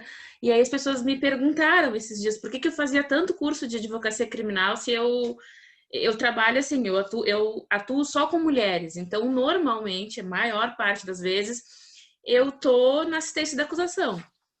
Ou então em processo em vara de família, são as duas coisas que eu faço mais, assim. E aí eu até coloquei a resposta no story dizendo, gente, vocês acham o quê? Como é que uma pessoa pode estar na assistência da acusação se não fazendo aulas com os melhores advogados criminalistas que tem, porque a gente precisa aprender como é que as coisas são feitas. E ao advogar para mulheres também, eu fui percebendo muito que é quase como se nós estivéssemos sempre na defesa, mesmo quando a nossa cliente é a vítima. Então, funciona muito parecido que uma advocacia criminal, e por isso, para mim, é tão essencial esse estudo da teoria dos jogos e de tudo mais que depois veio junto, que eu fui acompanhando. Estou muito, muito, muito grata mesmo pela sua participação, mais do que como juiz, mas acho que como professor, porque a maneira como fala, todo mundo ali apaixonado pela aula. Então, queria dizer também a todo mundo que siga o professor Alexandre no Instagram, porque é muito bom, além de ser ótimo, além de ter muito conteúdo, também é o rei dos memes, a gente se diverte muito. Se diverte. Muito. E, então, é isso, professor, muito obrigada. E aí, quem quiser falar direto com ele, pode seguir lá, já está todo mundo botando o endereço aqui umas para as outras. Tá ótimo. Mais uma vez, muito obrigada, então. Obrigado, cara. Obrigado. Eu estou à disposição de vocês. Obrigado, Samira. Obrigado a todo mundo que assistiu a fala aqui. E o que eu puder auxiliar, estou aí para auxiliar para que vocês possam melhorar as habilidades e cada vez desenvolver melhor a função, que é muito relevante na defesa dos clientes e vocês, tanto para acusação quanto para defesa. Aliás, para acusação, a Samira sabe que o lugar dela é um lugar diferente e ela tem um papel fundamental de perceber o engajamento do promotor, porque ele é mais um caso, são centenas de casos, e ela tem condições de, às vezes, e o modo como ela atua com ele pode fazer toda a diferença para a promotora, com o promotor, sublinhando uma coisa, sublinhando outra, ponderando uma questão e outra, e isso faz toda a diferença. Estou lá no meu Instagram, estou à disposição de vocês, que precisar de mim, será muito legal. Obrigado, pessoal. Até a próxima. Muito obrigada. Tchau, tchau, professor. Tchau, tchau. Gente, agora vocês vão ficar comigo. O que eu falo depois de uma palestra dessa? Bom, a gente tem menos tempo do que teríamos para continuar. Eu queria dizer, vocês estavam agradecendo ali, muito obrigada a Alice, porque a Alice estava mandando coisa, não é Alice, sou eu, gente. É que é o seguinte, a minha filha usou o meu Zoom hoje, e aí ela colocou o nome dela e ficou, e agora eu não consigo mudar, então Alice sou eu. Quem quiser falar comigo já sabe. Bom, eu preparei uma fala para fazer hoje para você sobre advocacia para mulheres, então, né? E dei muito a calhar com a aula que a gente teve com o professor Alexandre aqui, por isso, pelo que eu falei agora para ele e que vocês ouviram. Advogar para mulheres é muito parecido, embora as regras às vezes não sejam a mesma, porque a gente nem sempre vai atuar em processo penal, muitas vezes a gente atua em processos na vara de família, ou às vezes conjunto, um e o outro, mas é muito parecido, porque nós estamos, querendo ou não, representando alguém que é visto como alguém que não deveria estar ali, que fez algo de errado para estar ali. Então, assim como é um acusado num processo penal, assim também é a mulher num processo penal, como vítima, assim também é a mulher num processo de divórcio, assim também é a mulher num processo de pensão, assim é a mulher no judiciário, porque o ambiente do judiciário sempre foi dominado num aborto legal, Karen, perfeito. Esse exemplo que a gente teve, esse horror que a gente teve essa semana, gente, não era uma mulher, era uma criança. Mas ali tá nítido o que eu tô falando para vocês. Ela era acusada. Ela era a vítima, mas ela era a acusada, ela era a criminosa, a culpada. Então, assim quando a gente atua como advogada de mulheres, a gente tem que estar preparada para estar sempre na posição de defesa, independente de qual seja a nossa cadeirinha ali, como o doutor Alexandre falou, onde a gente está sentada no momento em que nós estamos representando a nossa cliente. Eu não posso nunca contar que a minha cliente foi vítima, por exemplo, num crime de lesão corporal. Minha cliente foi vítima, ela tem nas provas, no conteúdo probatório, que o Ministério Público juntou ao processo, eu tenho ali as fotos dela machucada. Eu tenho vídeos, eu tenho exame médico, eu tenho laudo, tem um monte de coisa. Eu não posso contar com isso. Porque existe todo um conteúdo, uma carga, um julgamento moral em cima daquela mulher, e isso vai acontecer na audiência, ela vai ser colocada à prova se ela fez algo para merecer aquilo, por que, afinal, o companheiro agrediu daquela forma, se ele nunca teve esse tipo de comportamento antes. Então, ainda que eu muitas vezes tive, e agora falando isso, eu tô lembrando de um caso específico, onde eu era assistente de acusação, minha cliente tinha sido vítima de lesão corporal grave e havia ali muitas provas disso, e aí ela me contratou quando já estava uma semana antes da audiência de instrução e de oitiva de testemunhas, e a tese da defesa era que o cara, o companheiro dela, que foi quem a agrediu, tinha bebido muito naquele dia, porque eles tinham ido num aniversário, depois ele foi num jogo, alguma coisa assim, e aí ele tinha bebido muito e ficou violento, e aí ele encontrou ela com outro na cama dela, na casa dela, e assim, eu fui para aquela audiência sem saber muita coisa, porque eu tive uma semana para me preparar para aquilo, mas com isso na cabeça, com o que o doutor Alexandre acabou de falar na cabeça. Digo, dependendo do que vai acontecer lá, é que eu vou saber o que eu tenho que fazer. E preparada para prestar muita atenção no que as testemunhas iam dizer. E foi a única coisa que a gente teve. E foi a sorte dela. Não que era eu, mas que tinha alguém ali com ela, porque se fosse só o Ministério Público, provavelmente ele teria sido absolvido, porque eles juntaram laudo dizendo que ele era alcoólatra e que uma coisa assim. E na hora, na audiência, ela já estava chorando, porque a advogada dele fez perguntas para elas íntimas, né? Se ela não tinha sentido vergonha de ir até a delegacia denunciar e contar que ele fez isso porque ela estava com outro, quantos outros ela já teve e ele ficou sabendo, esse tipo de coisa que, claro, que durante a audiência a gente teve que ir impugnando as perguntas, porque ela não fazia sentido esse tipo de pergunta, ela era uma vítima, né? Mas se ela estivesse sozinha, ela teria que ter respondido. Então, e aí durante a audiência ele comentou que ele havia sido advogado procurador do município.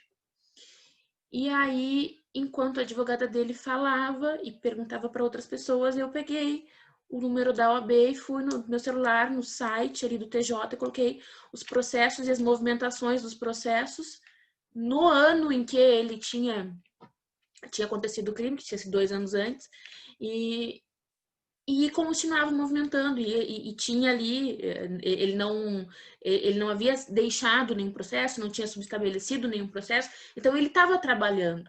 Aí a pergunta que a gente fez foi o seguinte, para ele, tá, mas só um pouquinho, se ele estava com problemas sérios de alcoolismo nesse período, como é que ele estava trabalhando como procurador do município? Ou ele bebia enquanto ele estava trabalhando? Das duas, uma, né? E aí ele se perdeu todo e foi o que aconteceu. Mas se não fosse por isso, muito provavelmente, pelo conteúdo probatório que tinha documental no processo, e porque a promotora não estava nem aí, porque afinal de contas era só mais uma mulher que apanhou, talvez ele tivesse sido absolvido. Então, não que ela saísse dali condenada, porque não havia possibilidade, mas ela sairia dali culpada e se sentindo injustiçada. Então, a Lenice sabe. Esse caso que eu tô falando foi esse aí mesmo. E então, assim, gente, quando eu escolhi chamar o Dr. Alexandre, foi por isso, porque eu entendo assim, ó, a advocacia para mulheres, para mim, começou muito como um estudo dos direitos da mulher, e eu vou falar aqui para vocês agora um pouquinho, sim, porque é importante, a gente tem que falar sobre isso, mas muito mais como entender esse meu papel de representar alguém que todo mundo que vai estar ali dentro de uma sala de audiência não gostaria de ver aquela pessoa ali. Por alguma razão, uma mulher que chega num processo de divórcio falhou como mulher, porque senão ela não estaria se divorciando. Por alguma razão, ela não foi alguém que deu conta do seu filho sozinha, então ela tá ali pedindo alimentos. Então, assim, não é a nossa visão, e eu entendo que talvez vocês tenham uma certa dificuldade de aceitar isso. Eu já ouvi isso de clientes, assim, às vezes a gente tem que dizer para cliente, por exemplo, olha só, a gente vai numa audiência na vara tal, essa juíza, ela é machista. Então, não fala. Fala o mínimo possível. Fala baixo. Eu sei que tu é uma mulher forte, que é uma mulher empoderada, mas lá não seja. Por quê? Porque é um jogo. E a gente ganha jogando bem. E às vezes explicar isso para cliente é tão importante, porque é difícil de nós entendermos isso. E eu tinha uma postura, no início, quando eu comecei a advogar, eu tinha uma postura muito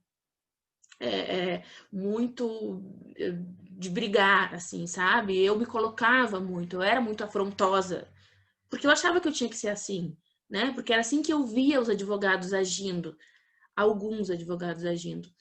Até combativa, Aline falou, fugiu a palavra. Até que eu entendi isso que o doutor Alexandre falou agora, que o meu objetivo maior no processo, primeiro, é ganhar. Mas se eu não puder ganhar, é de reduzir ao máximo os danos que a minha cliente poderá sofrer. E ela vai sofrer. Porque ela escutar algo que vai ofender a honra dela, que vai humilhar numa audiência, por mais que eu seja uma boa advogada e que ela venha a ganhar, mas ela vai sair dali mal. Então, eu não tenho... O meu objetivo ali é cuidar dela e ganhar o processo. E para isso, a gente precisa saber que nós estamos jogando. Vocês estão comentando aqui, deixa eu ver. Mas parece tão humilhante a gente ter que deixar de ser quem somos para conquistar o que é nosso por direito. Parece não, Cananda. É humilhante, é muito humilhante. E por isso que eu realmente me encorajei para fazer esse curso, porque eu sei que talvez aqui a gente tenha pessoas que estão fazendo direito ainda, tem pessoas que são advogadas, tem pessoas que estão fazendo concursos, mas pessoas que vão chegar num posto desse com uma outra cabeça, que vão chegar num posto de poder com uma outra cabeça, com um outro olhar, com empatia, né? Ou com compaixão que seja, pela pessoa que está ali, entendendo tudo isso que a gente vem falando aqui, mas que hoje não é a realidade. Não é a realidade da maioria dos juízes e das juízas, não é a realidade da maioria dos promotores e das promotoras, não é dos outros advogados, das outras advogadas que humilham, que planejam, que inventam situações contra as nossas clientes. E isso é muito difícil, porque quando... E outra, uma situação que é importante que a gente precisa dizer é o seguinte: nós nascemos e crescemos, todo mundo que tá aqui, que é mais ou menos da mesma geração que eu, alguém um pouquinho mais novo, mas não muito, nascemos e crescemos em uma sociedade que nos ensinou a estar no ambiente doméstico. Nós somos ensinadas a estar no ambiente doméstico, em casa. Então, esses ambientes de negociação, que é o que, afinal de contas, é uma sala de audiência, são masculinos. São eles que sabem lidar com isso. Então, um homem em audiência, muito dificilmente, ele vai se desestruturar, se desestabilizar. Ele sabe lidar com aquilo ali, ele já está acostumado, ele fica, às vezes, sério ali. Eles mentem com a maior cara de pau do mundo, e assim é. De onde eu sou, Flávia, eu sou de Pelotas, Rio Grande do Sul. E...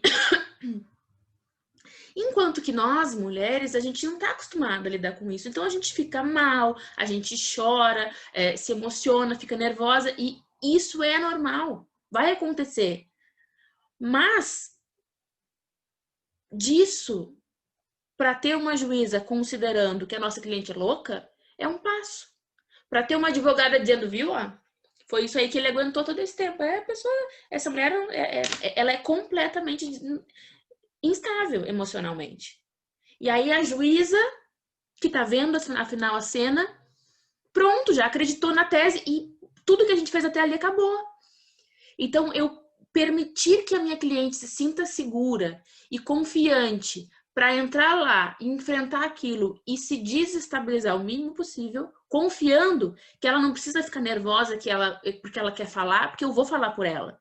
Que ela não precisa ficar nervosa porque ela contou uma versão da história e o advogado vai lá e vai minimizar o relato dela. Não, porque eu vou fazer o relato igual, da mesma forma como ela fez. Se ela confiar nisso, ela não vai se desestabilizar.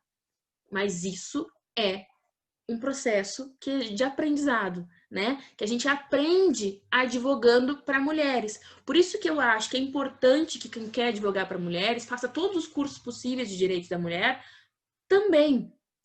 Mas mais do que isso, a gente precisa entender que a advocacia para mulheres... Esse dia eu escutei de uma amiga minha, cheguei na casa dela de noite, assim, depois de ter trabalhado muito, uma semana, umas 2, 3 semanas atrás, que estava bem louca. Eu cheguei na casa dela e aí eu comecei a falar. E ela também é minha cliente, então ela sabe como é que é. E ela me disse, olha, eu vou te dizer uma coisa. A tua profissão não tem nome, porque isso não é advocacia. E aí, eu comecei a pensar naquela noite sobre isso. E eu acho mesmo que não é. Porque o que a gente faz, tudo isso que eu tô falando para vocês aqui, não é só advogar. Não é? Por isso que eu não quis colocar o nome do curso de advocacia para mulheres ou de advogadas de mulheres, porque não é isso. De fato, a gente está ali de corpo e alma para defender aquela mulher, seja num processo onde ela é vítima ou não. Mas esse é o nosso papel, defender, porque ela vai enfrentar uma batalha quando ela adentra o sistema judiciário. Seja qual for a posição dela, ela está indo para uma guerra, uma batalha onde o alvo é ela, seja qual for a posição dela. Então, isso é uma visão que a gente tem que ter. E a partir daí, eu não posso saber só de direitos da mulher. Eu preciso saber também de outras coisas. E aí eu fiz uma apresentação aqui no PowerPoint que eu vou ter que passar muito rápido para vocês, porque a gente só tem meia hora, mas eu vou ir passando mesmo assim, que é um resumo de um curso que eu fiz o ano passado, que era um curso de capacitação em advocacia feminista, e que traz alguns pontos o porquê que eu afirmo que a advocacia para mulheres é importante, é um nicho sim, mas mais do que um nicho, é uma profissão nova, é algo que a gente ainda não conseguiu nomear e que a gente está inventando, criando juntas, porque nós não inventamos a advocacia, né? Nós, mulheres, nós não inventamos a advocacia, nós também não inventamos o direito, nós não participamos de nada disso. Então agora a gente está começando a fazer do nosso jeito. E aí a gente vai inventar depois. Gente, o link do certificado é o seguinte, ó. Eu vou emitir o certificado pelo site onde vocês fizeram a inscrição e vou mandar por e-mail de todo mundo, tá? De acordo com a listinha de presença que tá aqui com o chat, que daí eu vou ver quem é que tava aqui online e vou fazer para todo mundo, nem se preocupe. Deixa eu abrir aqui o PowerPoint e aí eu vou transmitir para vocês.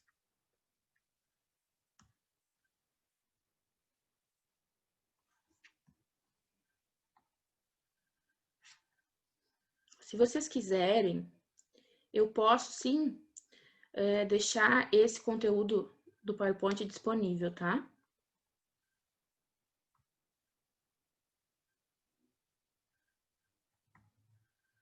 Vamos ver se eu vou conseguir. Deu. Tá, vou passar aqui. Agora, enquanto eu faço a apresentação, eu não enxergo, eu não vejo o chat, tá, gente? Então, vocês vão ter que me dar eu entender aí essa situação, tá? Vou ir passando. Primeira coisa, eu coloquei essa frase no cartão que eu quero mandar para vocês e que eu vou mandar depois que o curso terminar. E essa frase foi a que mudou completamente a minha vida, foi como advogada, que é de uma autora que eu utilizei no meu mestrado. Meu mestrado foi sobre a participação das mulheres na elaboração do direito latino-americano. E essa frase realmente está em espanhol, vou ler em português, porque não sei se todo mundo entende. Significa o seguinte: as mulheres em primeiro lugar, não como uma a mais dos sujeitos sociais, senão como o sujeito social mulher, específico e único na humanidade. Não somos parte de todos os outros sujeitos que se enunciam. Somos a metade da humanidade. Nem a outra, nem a única. Somos a metade. Há alguns anos dizíamos a outra metade da humanidade e o referente seguia sendo os homens. Hoje dizemos, somos as mulheres, uma das formas da humanidade dessa espécie. E isso aqui é que vai basear todo o resto que eu vou falar para vocês agora. Advocacia para mulheres, então. Eu coloquei que bicho é esse, fiz uma piadinha aqui com nicho, porque eu sou assim mesmo. Porque realmente, assim, eu tenho uma visão diferente do que eu vejo as pessoas falando sobre advocacia para mulheres, né? E aí eu coloquei aqui dos duas coisas que não estão se contrapondo uma contra a outra, mas que são princípios que a gente precisa entender para poder praticar, então, esse novo Mister, que talvez a gente ainda não saiba o nome, mas que por enquanto é a advocacia para mulheres. Eu não sei se vocês já ouviram falar em soft skills, mas hoje tem muitas pesquisas de mercado que dizem como que as grandes empresas escolhem as lideranças, as pessoas que serão líderes, que terão postos de liderança hoje, tá? E isso durante a pandemia cresceu muito. Muitos trabalhos foram se desenvolvendo sobre isso, muitas pesquisas desenvolvidas sobre isso, porque já era uma tendência de mercado, mas agora está ainda mais ainda, que são qualidades e capacidades que não necessariamente são técnicas. Não é um engenheiro conhecer tudo sobre matemática ou cálculo. Não é um advogado trabalhista conhecer toda a legislação trabalhista. E não é uma advogada de mulheres conhecer a história dos direitos da mulher e todas as leis de cor. Não é só isso. São outras coisas. E as soft skills hoje são algum tempo atrás e hoje mais ainda, são consideradas inclusive mais importantes do que o conhecimento técnico e teórico para um profissional conseguir de fato atrair e liderar e atrair as pessoas no mercado de trabalho. Quais são as soft skills, então, que eu acho que uma advogada de mulheres precisa ter? E não é pode ter, é precisa ter, porque existe uma diferença entre eu propagar que eu advogo para mulheres, e aí muitas vezes elas vão vir até mim buscando algo que eu não vou ter para oferecer, porque eu não tenho essas capacidades, embora eu tenha todo o conhecimento teórico e técnico, do que de fato eu advogar e defender mulheres e entender qual é o meu papel, me colocando como uma profissional que faz isso. Então, empatia é óbvio, né, gente? Não tem como eu trabalhar com qualquer pessoa que não seja vista como um modelo padrão da sociedade, que seria o quê? Um homem branco de classe média ou rico. Se eu quiser representar qualquer agente social que não seja esse, eu preciso ter empatia. E empatia com as mulheres significa entender que talvez tudo que eu tenha aprendido até aqui esteja errado. Significa entender, por exemplo, que não é só uma cliente vir me procurar toda arrebentada, dizendo que não quer mais aquele marido porque apanhou, e aí eu vou com ela, registro a ocorrência, fico lá, passo a noite esperando para fazer o corpo de delito. Tudo acontece e uma semana depois ela me liga para dizer que voltou com ele. E aí eu vou fazer o quê? Eu vou dizer, putz, não, porque eu não posso, porque que horror. Vocês estão vendo os slides, gente? Vou ter que olhar o chat aqui para... Consigo ver. Alguém levantou a mão e eu não sei se é porque vocês não estão vendo. Ah, não, tá tudo certo, consegui ver. Tá, ótimo.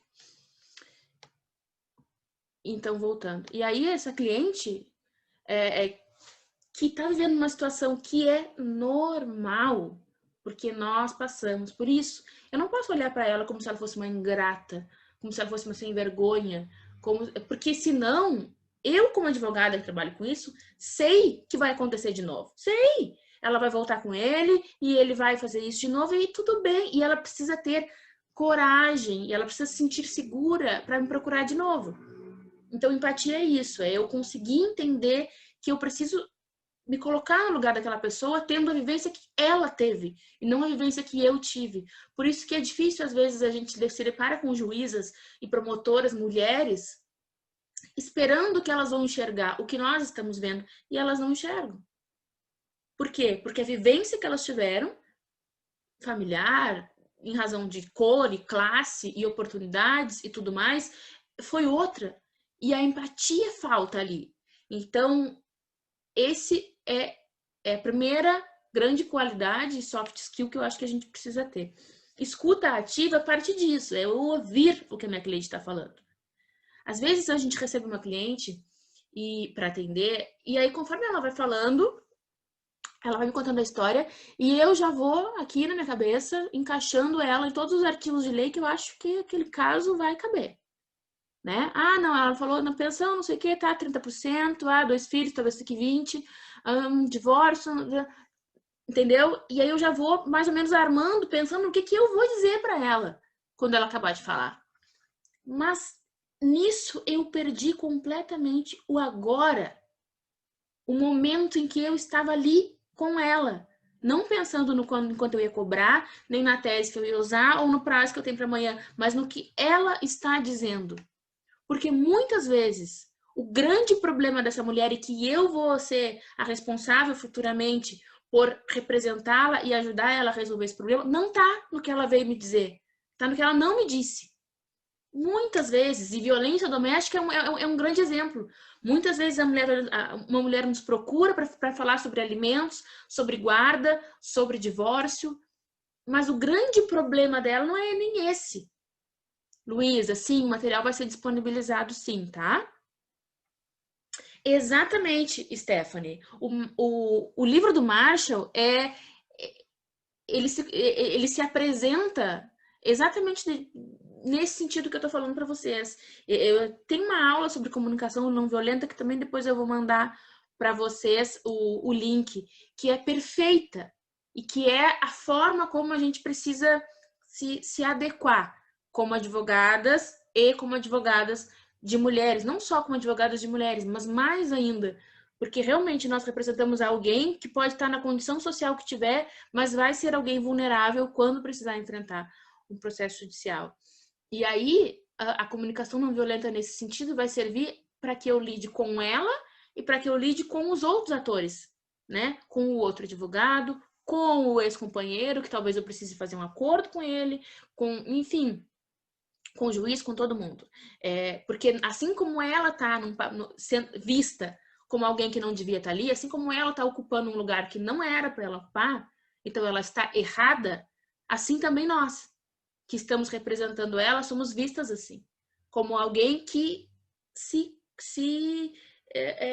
está, como é que eu vou dizer, não é colado a palavra, mas alguém que não se separa do que a cliente é. Então, se aquela mulher é uma ex-mulher louca e que está sendo vista como louca e que quer o dinheiro e que quer não sei o quê, assim também nós. Se ela é agressiva, assim também nós vamos ser vistas como agressiva. Assim como o advogado de um acusado criminalmente é visto como um advogado de bandido, então também talvez ele seja um bandido, nós também carregamos esse estigma com a gente. Então, é importante a gente desenvolver isso tudo, porque também tem outra coisa, nós estamos lidando com os nossos próprios problemas, né? Com os nossos próprios medos, com as nossas gavetinhas mentais que guardam lá coisas que hoje eu estou enxergando na vida daquela mulher como algo que ela está sofrendo, mas que eu também passei. Então não é fácil eu ser vista novamente num lugar onde talvez eu já estive e não quero estar mais. E estou sendo vista de novo como essa pessoa errada, porque afinal de contas eu estou representando alguém que eu também já fui. Então é difícil pra gente, entendeu? É por isso que a gente precisa desenvolver. Ao longo dessa semana, vocês vão ter muito que pensar sobre isso, porque quase todas as aulas a gente vai trazer isso. E foi isso que eu quis, mais do que qualquer outra coisa. Porque o conhecimento, eu coloquei aqui do outro lado, conhecimento jurídico, conhecimento feminista, as técnicas de redação, como contar uma história de alguém bem contada. Porque os advogados não fazem isso, mas nós, como advogadas de mulheres, precisamos saber fazer. Então, isso tudo vocês podem desenvolver fazendo curso online. É fácil. Agora, vocês talvez tenham dificuldade de encontrar um curso que fale sobre isso, sobre comportamento, sobre como, de fato, conseguir advogar para uma mulher, vivenciar os mesmos problemas que eu tenho que dizer para ela que eu vou resolver, porque eu sei que eu vou resolver, mas eu vou chegar em casa e vou enfrentar os mesmos. Quer ver um exemplo? Lidar com isso e me propor também, tinha que ser o Chaves, Lenice, e me propor também a desligar o telefone na hora e atender uma chamada nova de uma cliente e ouvir ela me contar uma história parecida com a minha e dizer, não, com certeza a gente vai resolver, assim, assim, assim, assim. Eu preciso estar preparada emocionalmente, não só tecnicamente. Eu posso saber que o direito dela e o meu eu não sou obrigada a prestar conta de pensão, o meu filho não é obrigado a ir na visita se ele não quer, porque ele já é maior, eu sei disso. Mas é diferente do que lidar com uma situação própria. Por isso que não vai adiantar eu tratar da advocacia para mulheres como mais um nicho, como trabalhista, como qualquer outra coisa, e que aí eu vou lá, aprendo todas as leis e pronto, você está pronta para advogar para mulheres. Mentira, não tá. Não tá. E é nessa tecla que eu faço questão de bater. Assim como o Jader Marques, que é meu amigo, tem uma escola de advocacia criminal e que enxerga a advocacia criminal assim, e não só como um curso onde a pessoa aprende todas as leis, todas a legislação especial, assim também é a advocacia para mulheres. Se eu quero ser advogada de mulheres, não conhecedora de leis de mulheres, é outra coisa. Então, habilidade de negociação, liderança, habilidade de solução de problemas, isso a gente faz todo dia. Vocês sabiam que essa característica, essa soft skill, foi considerada pelas maiores empresas multinacionais como a principal qualidade que um líder precisa ter para ser contratado para um bom cargo de liderança? Habilidade para solução de problemas, porque as pessoas simplesmente não sabem resolver problemas. Elas sabem encaixar as coisas em quadradinhos. Eu sei que a minha cliente tem direito a isso, então eu vou lá e escrevo tudo na petição e deu pronto. Mas às vezes não é assim. Às vezes, o que eu preciso é muito antes disso. Aliás, sempre. A advocacia para mulheres, isso é algo que eu bato muito nisso, eu falo sempre, é preventiva. Eu não vou conseguir solucionar se eu não agir preventivamente. Eu tenho uma cliente que quer se separar e ela mora no Nordeste, ela quer ir embora para outro lugar. Bom, eu sei que o marido é abusivo, eu sei que ele pratica violência patrimonial contra ela, eu sei que ele não vai deixar ela se mudar com o filho de lá. Ah, mas a lei não. Ela vai dizer, que nem esses dias eu vi uma live de um advogado aí de família importante, dizendo que, mas a mulher não fica presa em lugar nenhum. A lei garante, ela pode, se ela tem a guarda do filho, ela pode ir embora. Ah, tá. Só que ela ainda não tinha a guarda do filho. E qual é a facilidade de uma mulher perder uma guarda de um filho simplesmente porque quer ir embora do Estado? Ah, não existe, porque o filho não fica longe de mãe. Procurem a jurisprudência, então. Eu me dei esse trabalho. Eu procurei a jurisprudência e mandei para esse advogado e falei, olha, é problemático quando você afirma uma coisa dessa e alguma mulher em algum lugar vai pegar o filho e vai embora e alguém vai lá e vai mandar buscar essa criança de volta para a cidade onde ela morava. Porque ela saiu do nada, de perto da família, da escola, dos amigos, da comunidade, de todo mundo. Então não é assim. Agir de forma preventiva significa entender aquilo que o professor Alexandre falou, que embora as leis digam uma coisa, tudo depende de quem está aplicando aquela lei, quem está jogando aquele jogo no momento em que eu entro na partida. É assim que funciona a advocacia para mulheres, porque aí, na pior das hipóteses, eu não ganho, mas eu também não perco muito. Porque a chance de uma mulher perder muito em um processo familiar, ou ainda num processo criminal, é enorme. Então, por isso eu coloquei aqui, as soft skills são tão importantes, não mais e nem menos, mas tão importantes quanto o conhecimento técnico jurídico, um conhecimento teórico feminista e uma técnica boa de redação e de contação de histórias. Pulando. Eu vou ter que falar muito rápido sobre isso aqui, gente. Depois a gente pode fazer um outro curso só disso, se vocês quiserem, tá? Mas o feminismo jurídico, ele teve uma construção histórica. E por que eu quero falar isso aqui para vocês? Para vocês enxergarem por que a gente chegou nesse momento que a gente está hoje, falando isso que a gente está falando aqui, tá?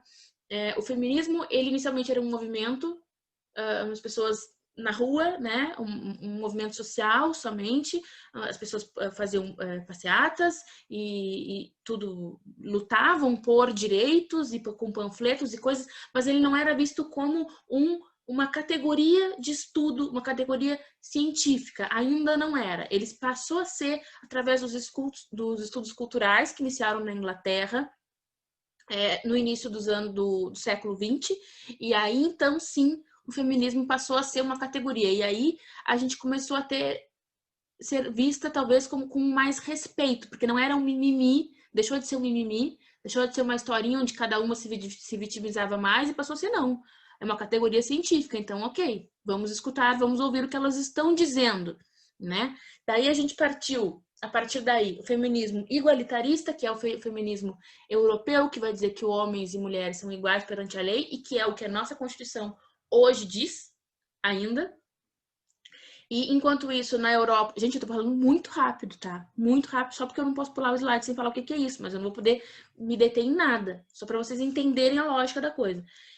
Enquanto isso, nos Estados Unidos surgia um movimento chamado de feminismo diferencialista, que daí veio o quê? O feminismo negro, o feminismo lésbico, entre outros, que queriam dizer, não, só um pouquinho. Nós não somos todos iguais aos homens e nem somos iguais entre nós.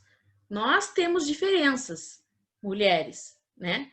Aí o feminismo liberal, que então buscava as liberdades, liberdade para trabalhar, liberdade para dispor dos seus bens, liberdade para casar ou não casar, e voto, né? E liberdade de votar e de ser votada, que chegou no Brasil, e aí então nós alcançamos essa grande vitória, né, do direito ao voto, que foi, sim, uma grande vitória, mas no Brasil nós tínhamos uma realidade diferente da realidade europeia, porque enquanto as pessoas lutavam para trabalhar lá, aqui nós tínhamos mulheres negras que trabalhavam desde sempre, e lá também, mas aqui era muito mais evidente, né, porque era um número muito grande, e foi o último país a abolir a escravatura, então, a escravidão, então era muito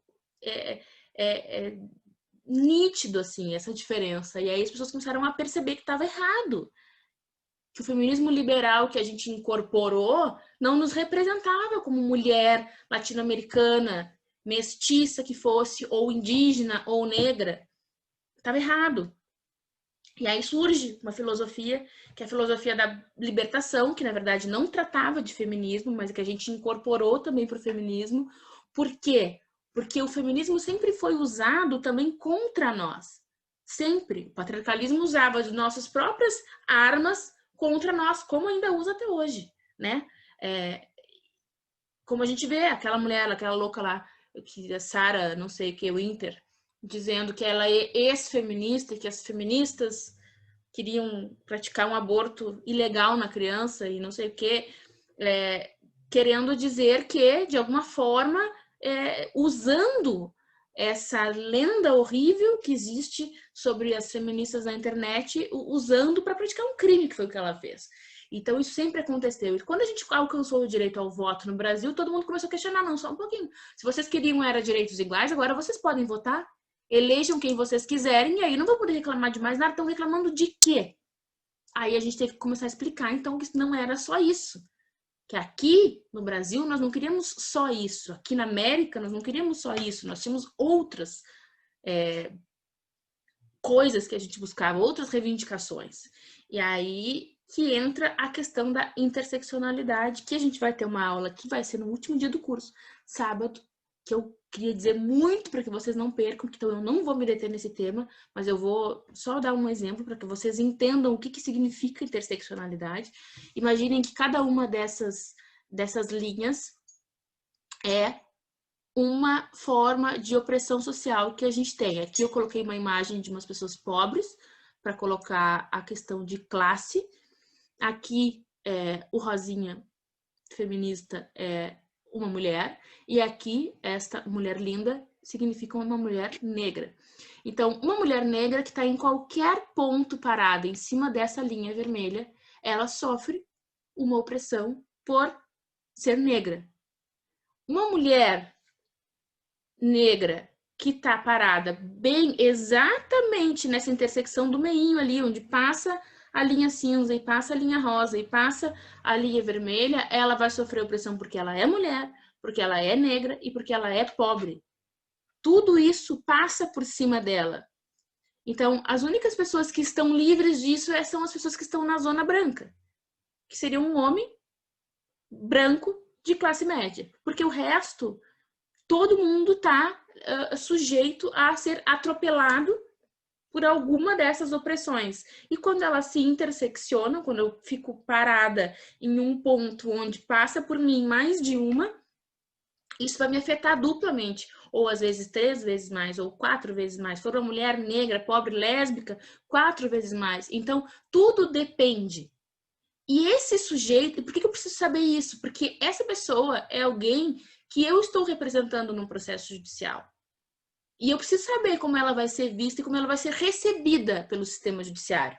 Como ela vai ser recebida por um juiz, por um desembargador, de acordo com as qualidades dela. Porque é assim que é. Ela vai ser julgada dependendo do lugar onde que ela ocupa na sociedade. E eu preciso entender disso para poder fazer uma boa defesa. Mas isso vocês vão saber mais no sábado. Aqui esqueçam interseccionalidade, tá errado, não é sobre isso que eu estava falando, mas voltando ao assunto. Como o sujeito histórico, então, e cientificamente neutro é o sujeito masculino, é o homem, qualquer produto da sociedade que se afirme neutro, ele na verdade é masculino. E o que é o direito, se não um produto da sociedade que se afirma neutro? Né? Quando eu tenho uma Constituição que vai dizer que todo mundo é igual perante a lei, é isso. Eu tenho um produto social, porque a Constituição é um produto, neutro. E se ele é neutro, ele não é neutro. Se ele é neutro, ele é masculino. Por isso, as mulheres do Brasil e as colombianas e todas as latino-americanas começaram a entender no final do século XX que precisavam participar. Precisavam participar do que? Da elaboração, da construção do direito. Só que elas não conseguiram. No Brasil, o máximo que a gente conseguiu foi participar de um grande movimento que teve na época da Constituinte, de 1988, que foi chamado Lobby do Batom. E que, na verdade, não foi uma participação ou uma representatividade, foi um lobby. O que é um lobby? Eu pego as demandas da sociedade, as demandas da classe que eu represento e levo até quem tem o poder de tomar decisões. Isso é um lobby. Foi isso que aconteceu com o Lobby do Batom. Um movimento grande de mulheres do Conselho Nacional de Direitos da Mulher, e entre outros, que foram viajando, literalmente, por todas as regiões do Brasil, em busca das demandas das mulheres do país, para levar para os deputados, para os constituintes, que seria quem ia criar aquela Constituição nova de 88, né? Ou seja, fundar um novo Estado brasileiro, com todas as demandas que a gente tinha. É óbvio que a maior parte delas não está na Constituição. Por quê? Porque nós não estávamos lá. Nós, mais uma vez, não participamos, nós não criamos, nós não elaboramos nada. A gente pediu. E eles fizeram o que eles quiseram e o que eles deixaram. O resto não. Eu não vou ler isso aqui tudo, tá, gente? Mas eu vou disponibilizar os slides depois para vocês acompanharem. Mas aqui, mais ou menos, eu só estou explicando isso que eu acabei de dizer para vocês, que foi a história do Lobby do Batom. Depois, em termos de participação direta, no Brasil a gente não teve, porque foram 512 deputados constituintes, e desses só as 26 eram mulheres. E dessas 26, a maioria não se considerava feminista. Então, vocês imaginem, de fato, nós, que lá no início da aula eu falei que somos a metade, somos um dos tipos dessa espécie humana, não somos iguais a eles, não podemos estar descritas numa Constituição de um país como homem, como cidadão, porque nós somos cidadãs, somos mulheres. Nós não criamos as leis, todas as que tem. E essas leis são produto do nosso Estado, são produto da nossa sociedade. E essas leis que nós não criamos são aplicadas por pessoas que também não entendem o que a gente está falando. Então, não adianta muito eu procurar entender a história dos direitos da mulher no Brasil, que eu vou pegar a Constituição Federal e vou ler isso aqui que eu tô botando para vocês. Ó, a primeira garantia que merece ser destacada é o princípio da igualdade. Todos são iguais perante a lei. Igualdade formal, né? Que a gente já sabe que não adianta nada. Depois disso, a lei punirá qualquer discriminação atentatória aos direitos e liberdades fundamentais. Ah, maravilha, que bom a gente ter uma Constituição que fala isso, né? Se não fosse o que aconteceu ontem com aquela criança, que teve gente falando, expondo o nome dela e falando que ela não era tão santa assim, porque mulheres de 10 anos já estão querendo transar por aí. Além disso, o princípio da igualdade também foi contemplado no âmbito das relações parentais, que era uma das principais reivindicações das mulheres que se envolveram no Lábio do Batom e que foi incluída, quando diz que os direitos e deveres referentes à sociedade conjugal são exercidos igualmente pelo homem e pela mulher. Ah, que lindo, né? É isso que a gente vê todos os dias nas varas de família. É isso que a gente vê quando escuta uma juíza dizendo que tá reclamando de quê? A maioria dos pais não faz nada, ele tá aqui oferecendo o mínimo, já é muito. Esse foi o pai que tu escolheu para teu filho. Então, vocês percebem por que não adianta? Se nós não... Enquanto a sociedade, o Estado não compreender que nós precisamos criar as leis que nós pensamos, da maneira que nós achamos que elas devem ser. Não porque o fato de que eu criei uma lei significa que aí ela vai ser aplicada porque foi criada por mulheres, não. Mas porque para a gente chegar neste nível, a evolução social tem que ter sido já muito grande, ao ponto de entender que nós somos sujeitos, pessoas, não capachos de alguém que pode decidir por nós o que vai ser bom ou ruim. Porque não adianta, a prova está na nossa Constituição, tá tudo lá e nada acontece.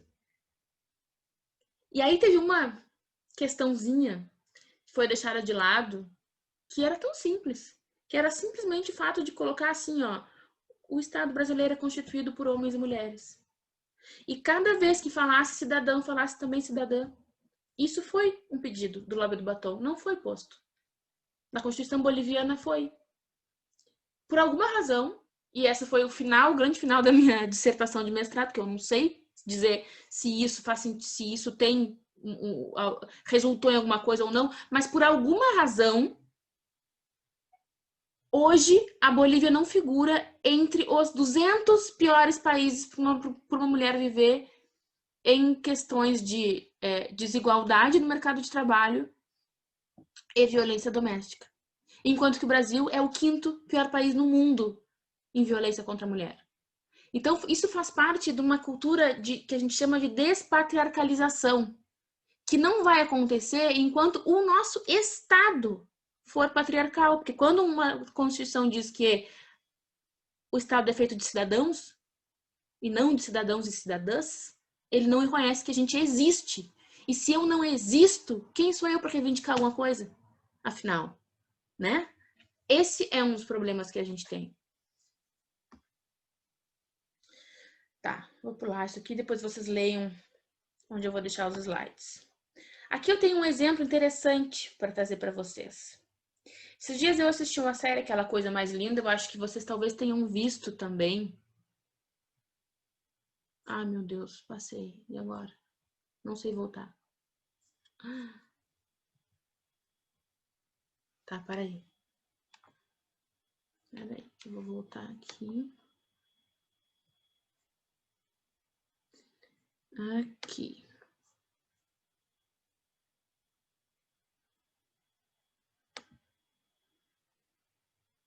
Vocês estão me ouvindo, gente? Me respondam se vocês estão me ouvindo, porque como eu não tô vendo o chat... Ah, tá. Daqui a pouco eu tô falando sozinha. Essa decisão aqui, eu quero que depois vocês leiam, que trata exatamente de uma questão que na Constituição a gente fala sobre a impossibilidade, a luta do Estado contra a violência doméstica. E depois disso a gente teve também a Lei Maria da Penha, e hoje é a grande luta que a gente tem, né? É o reconhecimento do Estado, a Lei do Feminicídio, que é o reconhecimento do Estado que existe violência doméstica praticada contra mulheres, só porque elas são mulheres, além da violência doméstica normal. Mas, enquanto isso, a gente tem decisões judiciais. Essa aqui, ainda, como ela era de uma apresentação do curso que eu dei ano passado, ela é de 2008. Mas esses dias eu postei no Story, no Instagram, uma de 2017, que diz a mesma coisa. A mesma coisa. É um caso de feminicídio. E aí a gente viu aquela cena do Coisa Mais Linda, não sei se todo mundo aí viu, e ficou todo mundo impressionado. Meu Deus, que horror! Ele foi absolvido porque ele matou a mulher, mas ele foi absolvido naquele julgamento horrível, né? Que se parecia muito com o caso da Ângela Diniz. Ele foi absolvido porque ela foi considerada uma mulher que tinha uma moral duvidosa, então que provocou aquele sentimento nele, né? De certa forma, ele estava agindo em legítima defesa da honra. Claro, hoje a gente não ouve mais esse termo, legítima defesa da honra. Nenhum juiz, não sei, né, também, depois que teve aquele juiz que falou que a pessoa era bandida em razão de sua raça, eu não vou dizer que nenhum juiz vai ser retardado de colocar a legítima defesa da honra. É possível que sim, algum coloque, mas a maioria não, né? Eles disfarçam muito, mas aí eles fazem o quê? Eles fazem isso aqui, ó. A possibilidade de cumular uma qualificadora de homicídio por motivo fútil, aqui ainda era motivo fútil, hoje a gente tem a qualificadora do feminicídio. Uma qualificadora que diz que alguém foi morta por motivo fútil com uma causa de redução de pena porque a pessoa agiu, o agente agiu, fica estranho, né? Mas o agente agiu sob violenta emoção quando ele matou a mulher porque ele desconfiou que ela o estava traindo. E detalhe, esse agráfico que eu coloquei aqui, vocês podem procurar o nome, vocês vão poder ver ele depois na íntegra. Ele matou a mulher uma semana depois que ele pegou essa tal mensagem e desconfiou. Quer dizer que uma semana depois, ele ainda estava agindo sob violenta emoção, porque ele ficou muito mal quando ele desconfiou que ela estava traindo ele, e aí matou. E aí a gente pode acumular uma qualificadora de motivo torpe com uma coisa dessa, dizendo que, bom, ele desconfiou que ele estava sendo traído, então tem aí uma justificativa para reduzir a pena dele por ele ter matado essa mulher. Isso é a mesma coisa que falar em legítima defesa da honra. É a mesma coisa. Às vezes pode não resultar numa absolvição, mas uma redução de pena tão alta que não vai dar resultado nenhum aquela condenação. E isso aqui acontece hoje. Eu não estou falando de 1960. Eu estou falando de 2017. E, gente, assim, ó, eu terminei de ver aquele episódio, coloquei ali no Jus Brasil, e foi o primeiro acórdão que eu encontrei, foi esse de 2017, mas deve ter de agora. Porque continua acontecendo. Então, é isso que eu quero que vocês enxerguem. O direito não foi produzido por nós e ele não é aplicado por pessoas que reconheçam que ele não foi produzido por nós. Então não adianta, eu posso ter uma lei, uma constituição dizendo tudo isso que não vai adiantar. Por isso que eu digo, não adianta nós formarmos advogadas de mulheres que sabem a lei. Porque isso que eu tô falando aqui para vocês, se eu chegar agora numa sustentação oral no tribunal, muitos que estão lá, muitos desembargadores, muitas desembargadoras, inclusive, nunca nem ouviram isso que eu tô dizendo. Nunca nem pensaram sobre isso. Para eles, isso aí é a praxis, isso aí é o que eles fazem todo dia, isso aí é o normal, é o certo, inclusive. E para que a gente mostre para eles que não é, eu preciso, primeira coisa, mostrar que nós somos pessoas também. E que nós, como mulheres, não queremos mais ser representadas por homens, seja na política, seja no legislativo, ou como advogadas, ou como nada, nem na família mais. Né? Essa dissociação da mulher do ser humano, homem, modelo, padrão mundial, precisa acabar, precisa acontecer. Me emociono com isso. E aí eu fico falando demais. E a gente já passou 5 minutos, tá quase acabando. No Rio de Janeiro lutamos muito para que a nossa classe da OAB... Ai, não deixa eu ouvir aqui a Flávia. Ai, passou, não consegui. Tá, enfim. Deixa eu só continuar aqui para vocês, ó. Então, aqui tá, ó. Aqui foi o que eu tentei sintetizar para você. Por que que nada mudou? Porque o direito não é construído por mulheres. E não se reconhece a existência da mulher como direito dissociado do homem. Além de não abranger as principais desigualdades estruturais, não é capaz de produzir mudanças na realidade da vida dessas mulheres. O direito não existe por si só.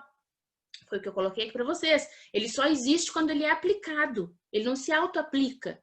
Por isso o problema, além de estar na norma, está na construção social de quem aplica o direito. Se eu tenho um Estado patriarcal, consequentemente eu tenho uma sociedade patriarcal, e a nossa Constituição é de um Estado patriarcal, eu tenho então uma sociedade que continua sendo patriarcal, porque não fez nenhuma questão de se despatriarcalizar, como a Bolívia fez, a gente não fez. Tudo que é produto dessa sociedade, ou seja, as pessoas e o direito e tudo, continua sendo patriarcal. E não vai mudar a nossa realidade enquanto for assim.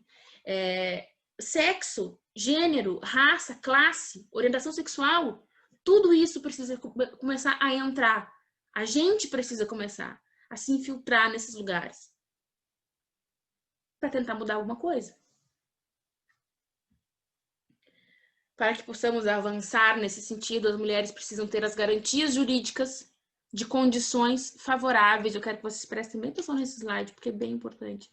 De condições favoráveis para que possam se representar e não mais serem representadas pelos homens. E aí é que está a importância de uma mulher advogar para outras mulheres e de mulheres procurarem advogadas mulheres que são feministas e que entendem isso.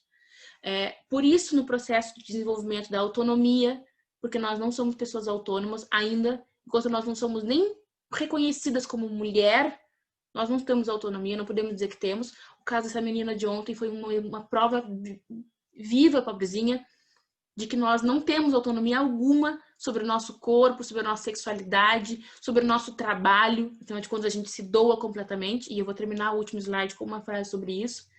Então, para que a gente possa desenvolver a nossa autonomia, nós precisamos estar umas com as outras, representando e sendo representadas por mulheres.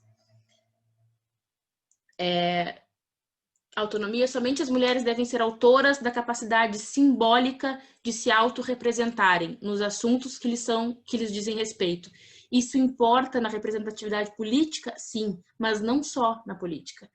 A mulher necessita ter sua autoridade reconhecida como indivíduo representante do seu próprio grupo, em todas as esferas sociais, desde a família até o Estado e passando pela advocacia. Então, eu queria terminar com mais uma frase da mesma autora, que eu acho que diz muito sobre o que a gente precisa saber quando vai advogar para mulheres.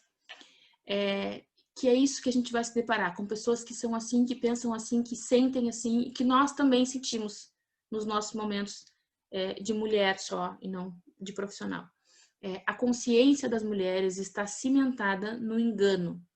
Cada uma crê que vive para realizar desejos espontâneos e que os seus fazeres e quereres são naturais. Essas crenças permitem que as mulheres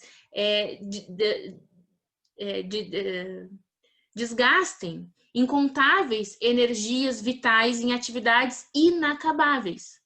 Percebam isso e pensam se a gente não faz isso todos os dias na nossa casa. Desvalorizadas econômica e politicamente, essas atividades inacabáveis. O fazem as mulheres pela carência subjetiva e tangível, a carência do outro, dos seus atributos, dos seus bens materiais, do fantástico, do príncipe, tudo isso que a gente aprende que precisa para viver.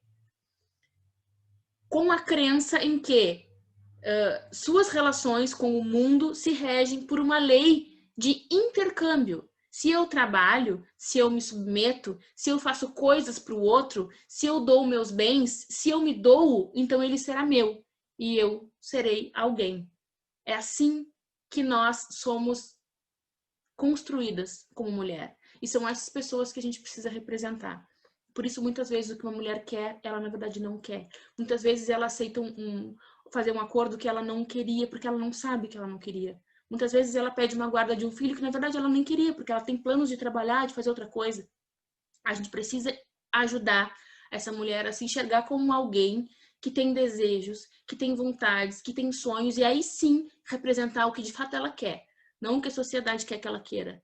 E bater o pé se for preciso, e lutar por isso, porque vai ser, muitas vezes é difícil a gente enfrentar uma sociedade que não quer que ela queira o que ela quer, na verdade. Mas é isso, gente. Deixa eu fechar aqui, parar o compartilhamento.